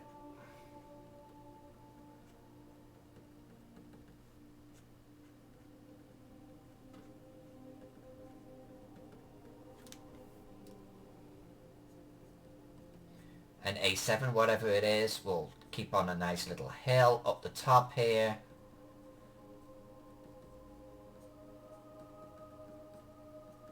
And of course there's going to be, if that's the rubbish dump there, A3, which is upside down to us right now, if that's the rubbish dump, then we're going to have like some kind of little path coming over to it, you know what I'm saying? It's that type of thing that's missing off the original. There's no life in the original. And again, my apologies if you watch this video later and you're the one that drew the map. But it's like, it's that personality. I want you to look at one of my maps and see people walking down the roads. To see how they used the place. And what's missing from this is there would be a path, probably, I mean, if we're going to keep the buildings in the original location, like doing this, right? Or maybe doing this. But coming in, maybe almost immediately kind of winding his way through, there would be something. So that's the type of thing that we're going to be adding. We're going to, you know.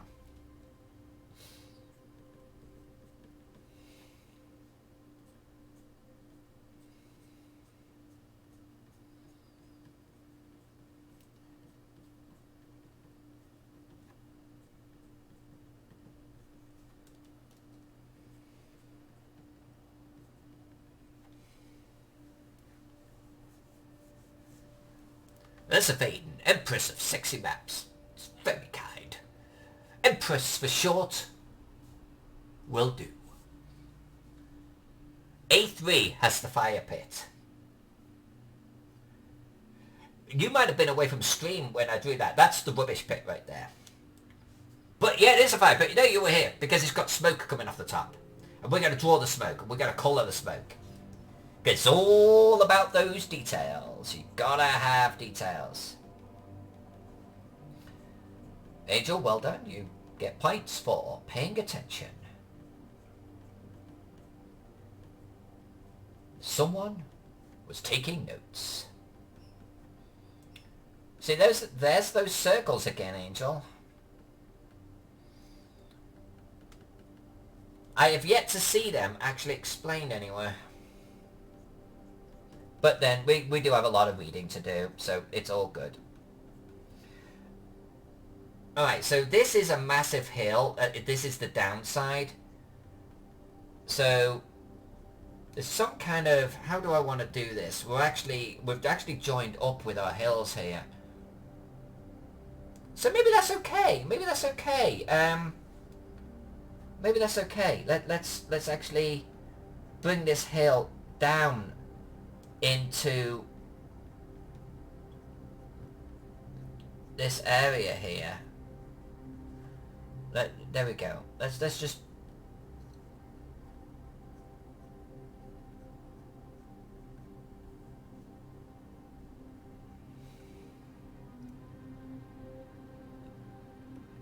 I think that will work. I think that will work. Yeah, okay.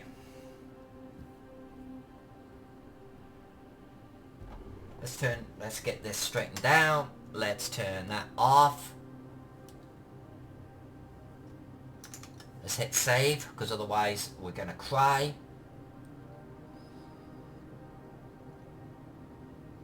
I think those are our hills. I think those are our hills. So just to explain, let's just recap here, okay? Look at the original hill shape. here. Look. So what we've done is give it more of a natural blend. Now it's still an elevated city. We've still got hills where and big huge slopes where there were some.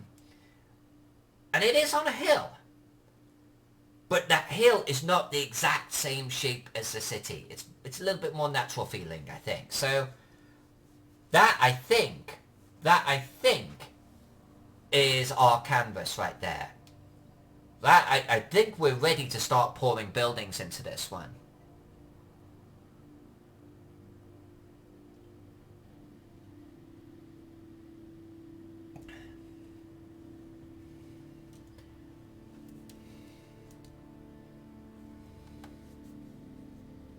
So the reason why I turned that back on is I wanted to see if our center keep or the inner area is elevated, and it doesn't look like it is.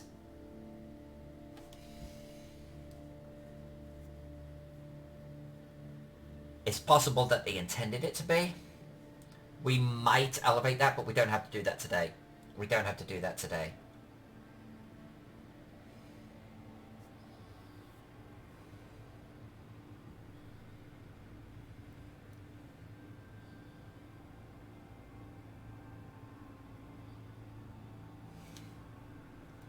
Alright, just for giggles, let's just go for 15 more minutes, right? So we're going to end at 3:30 my time, 6:30 Eastern Standard Time. So in about 15 minutes we'll end the stream. In the meantime, let's have some fun, folks. Let's have some fun.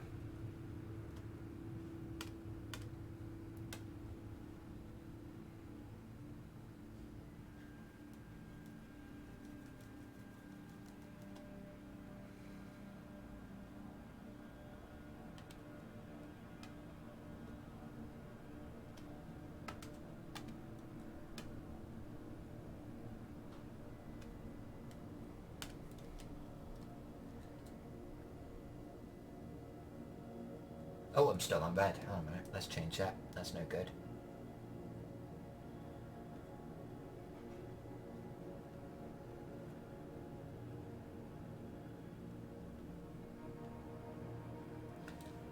Alright, so to Angel's point, I think this city has been like smashed into. I feel from the little that we've read of it that there's been some war here and this city has fallen. Right, so I think we'll do a little bit more of the rocks on the inside of the walls for these ruined areas. Although, you know, when the wall is breached, there's going to be a certain amount that does fall outside.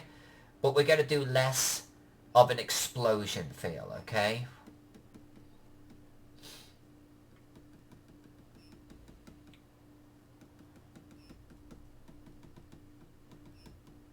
Make sure I'm drawing on the right layer. I am. And let's just make sure that this feels like a broken wall. This type of thing is what we're going to go for.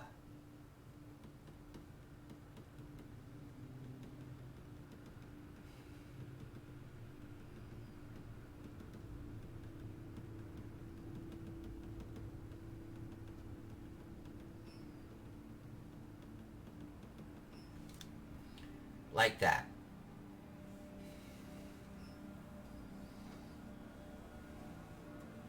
Overhuman dog. Not sure, but I think you were distracted by my message and missed a question from Joy. Oh. Oh.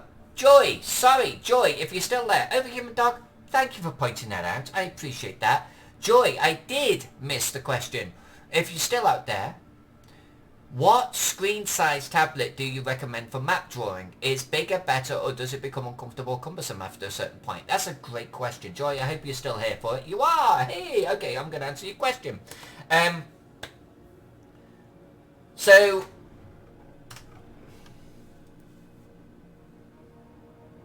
I'm drawing on a Cintiq 24-inch. It's... The monitor itself is actually, like, this wide. But there's, like, this much each side of no draw space. So there's 24-inch there, right? That's what I'm drawing on. And it's enough. It's enough. I looked at the 32 inches and 34 inches and they're humongous. But at the end of the day, if you watch me drawing, I'm actually drawing in about this much space. And everything outside, I don't come up here in this corner. You never see me drawing up here. I don't come up here or down here or down here.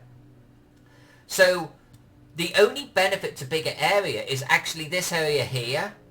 I can actually have my Photoshop like tools like there, and it gives me more room to have the tools without cluttering my actual canvas area. So I think my answer to you is, honestly, I think I could draw on a 14-inch, 16-inch to, let's say, 24-inch. I like 16 to 24, I think is probably enough. I think it's enough. The only area where it's going to start to clutter is, like, let's say you have 14 or 16 inches. If you have your brushes open, your history open, your layers open, they're going to start to crimp it. But if you actually look at the actual draw area that I actually draw in, it's like probably this big. If you actually watch my drawing pattern, and that's pretty small.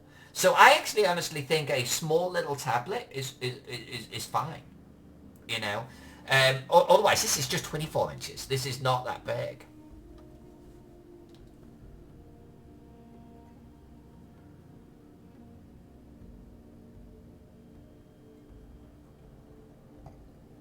Now, to explain them, obviously there are tablets out there, great tablets for drawing on, some purposeful for drawing, and I think they're fine.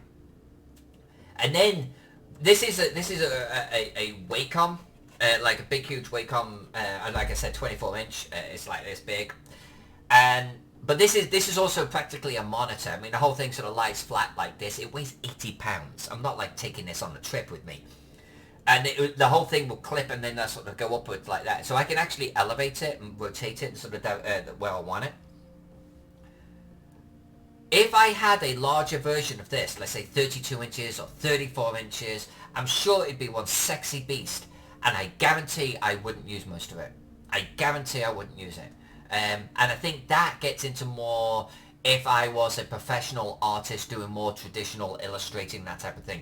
I don't think I would ever use that amount of real estate for mapping. Mapping is a lot simpler in a way. But it also means less, I use less tools. So, I don't know. This seems to be a pretty sweet size. This is just 24 inches. So anything around that region, you know, like 20 inches. There's a 22-inch version of this too, and they're not that expensive now. Because they've gone up to the 32s and 34s. Like the smaller sizes, not expensive. And there's a Chinese version, there's another make that's kind of competing with Wacom that's half the price. I don't know the name of them now. But they're meant to be very, very good. And I bet you could get something, let's say, in the 20, 22-inch range. It would be great, and it'd probably only be like X amount of hundreds of dollars.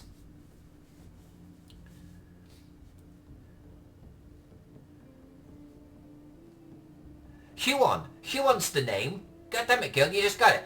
Huon.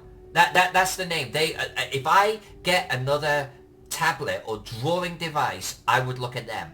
Wacom's great, but it's a little bit like the Apple of the world. It's like, yeah, we're the only people in the business and we can charge you what you want and our drivers are shit.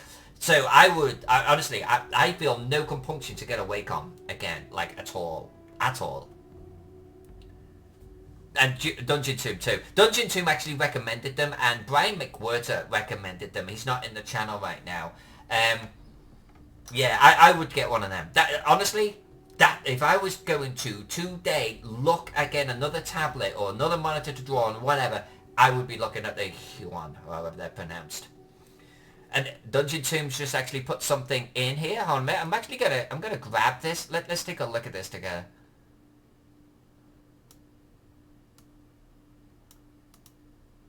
If I can select, there we go. I'm gonna select this because the link actually broke. Yeah, so Angel, thanks for looking that up, Angel. $600 for a Wacom 22-inch. It is cheap. This 24-inch, when I first bought it, was like 2.5 grand. That, but it's so obsolete now. The prices are cheap. And 22 inches, honestly, more than enough. More than enough.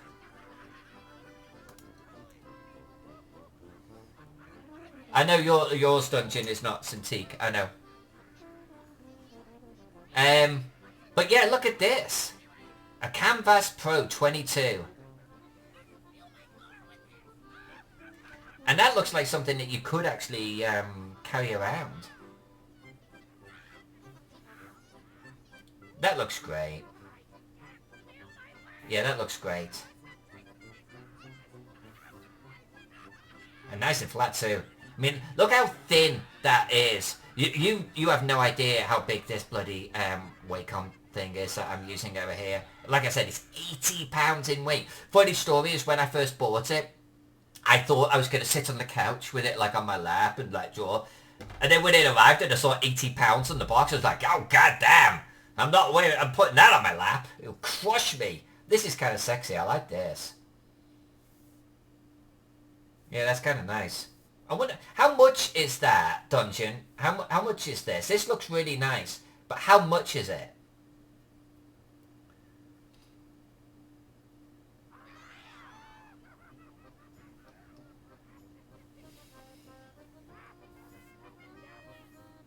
Yeah, Joy, I mean, I would honestly just do what your budget can afford, but beyond 22, 24, I don't think you're going to use it.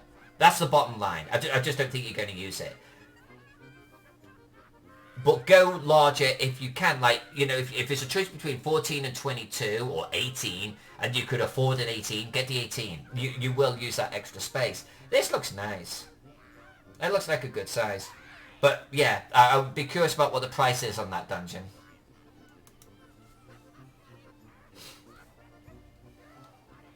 Brian's here. Brian's here just as we're ending the chat. And Brian, I was just literally talking about you. We were literally talking about tablets, and we were looking at the Huons. And for Joy, Joy's in the channel with us right now, and she was asking for recommendations. And Dungeon Tomb just made some recommendations. We were literally just looking at them up on the screen. Good to see you here. So 20-inch for 600 bucks. I don't know what your financial situation is like. That's a screaming deal. I mean,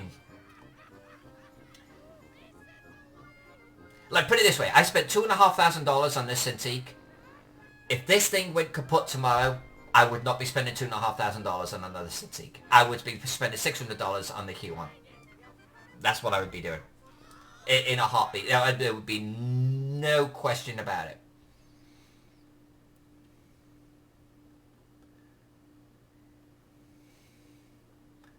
Yeah, and if you shopped around a little bit, I bet you... oh, don't worry about the big link. That's all cool, girl. Don't worry about it. So on Amazon, 600 bucks. I mean... And I bet a little bit of shopping around, you could even get a better deal. But, yeah, I mean... Hi, baby boy. Yeah, we all love you. Yeah. Screaming deal.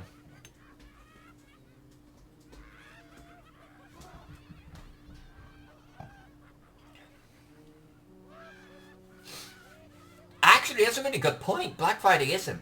So, I'm not a fan of sales. Because it always seems like people go out and spend money that they don't have to save money on something that they were never going to buy until they actually bought it, if that makes sense. Yeah, I'm going to get the Black Friday sale, and I'm going to buy myself a TV that I don't need because I'm going to save $200. But you spent $600. Yeah, but I saved $200, but you spent $600. I never do sales that way, unless I'm actually in the market to buy something.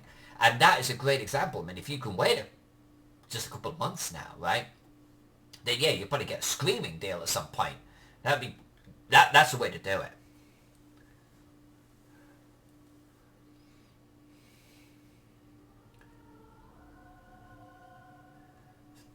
Do they do Cyber Monday? Well, Cyber Monday's after Christmas, though, right? I mean, I'm sure Black Friday is all stuff. I'm sure she's going to get a deal over that weekend.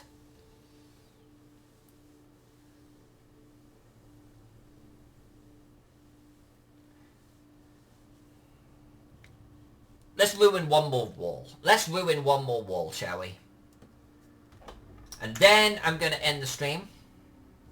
I'm having a lot of fun, but we'll end the stream. You know what? We read out Area 38 before. Let's break this wall right here. Let's do it.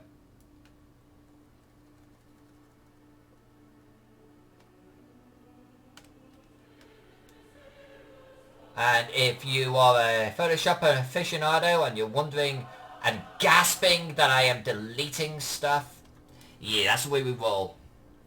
That's the way we roll around here.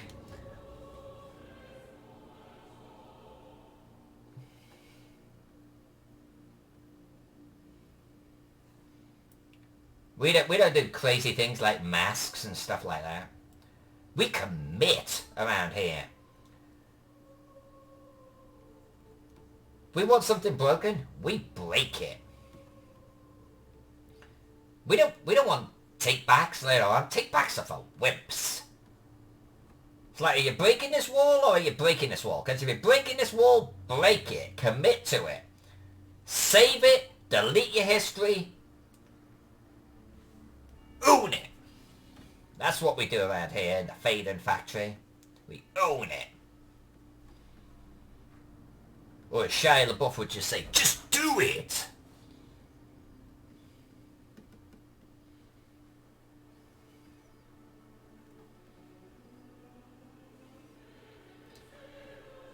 Histories and savings and take-backs and masks. They're for the weak. Weak.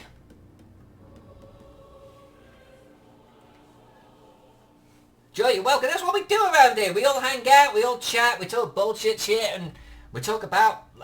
At the end of the day, it's like we're all artists, drawers, illustrators, whatever. It doesn't matter if it's professional, amateur. We're just doing it. We're doing it together, and we just talk about ideas, techniques, devices, tools.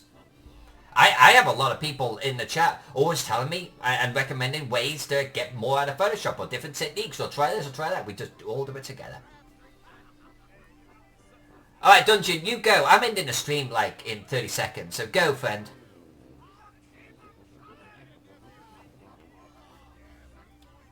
Alright, I'm just gonna add some wobble to this area, folks, and then, while I'm doing this, let's talk about what's coming next. I'm gonna try and get into the habit of using Sundays as an admin day to actually improve the stream, because I always need a catch-up day to actually work on configuring shit and making it work. Catching up on emails, buying a kitty cam. So I'm going to be doing that tomorrow. I'm not streaming tomorrow, I'm adminning tomorrow, okay? Then, so I'm going to be back Monday. We are going to stream every night next week. And it's going to be on Monday 6:30 and on Wednesday 6:30. Tuesdays and Thursdays will be 6. All of those times are Pacific time. 9 o'clock or 9:30 Eastern Standard Time. If you ever want to catch a video afterwards, I always upload them to YouTube and my Facebook page, Cartography of Alyssa Faden, the video section. As I will be with this particular video. I'm going to start putting the Gaxmoor maps in a Gaxmoor collection. On Monday, I am probably going to switch gears and we're going to work on the Two King Games Anchor's Home map. I want to finish that one. So I think maybe Monday and Wednesday will be Two King Games. I think Tuesday and Thursday is going to be Gaxmoor. That's my plan. When we're done with the Two King Games map, which should be next week, we're going to switch gears and it will be Gaxmoor and... Keystone Reforged. That's the name I was looking for. So that's what we're shooting for. So this is where we're at.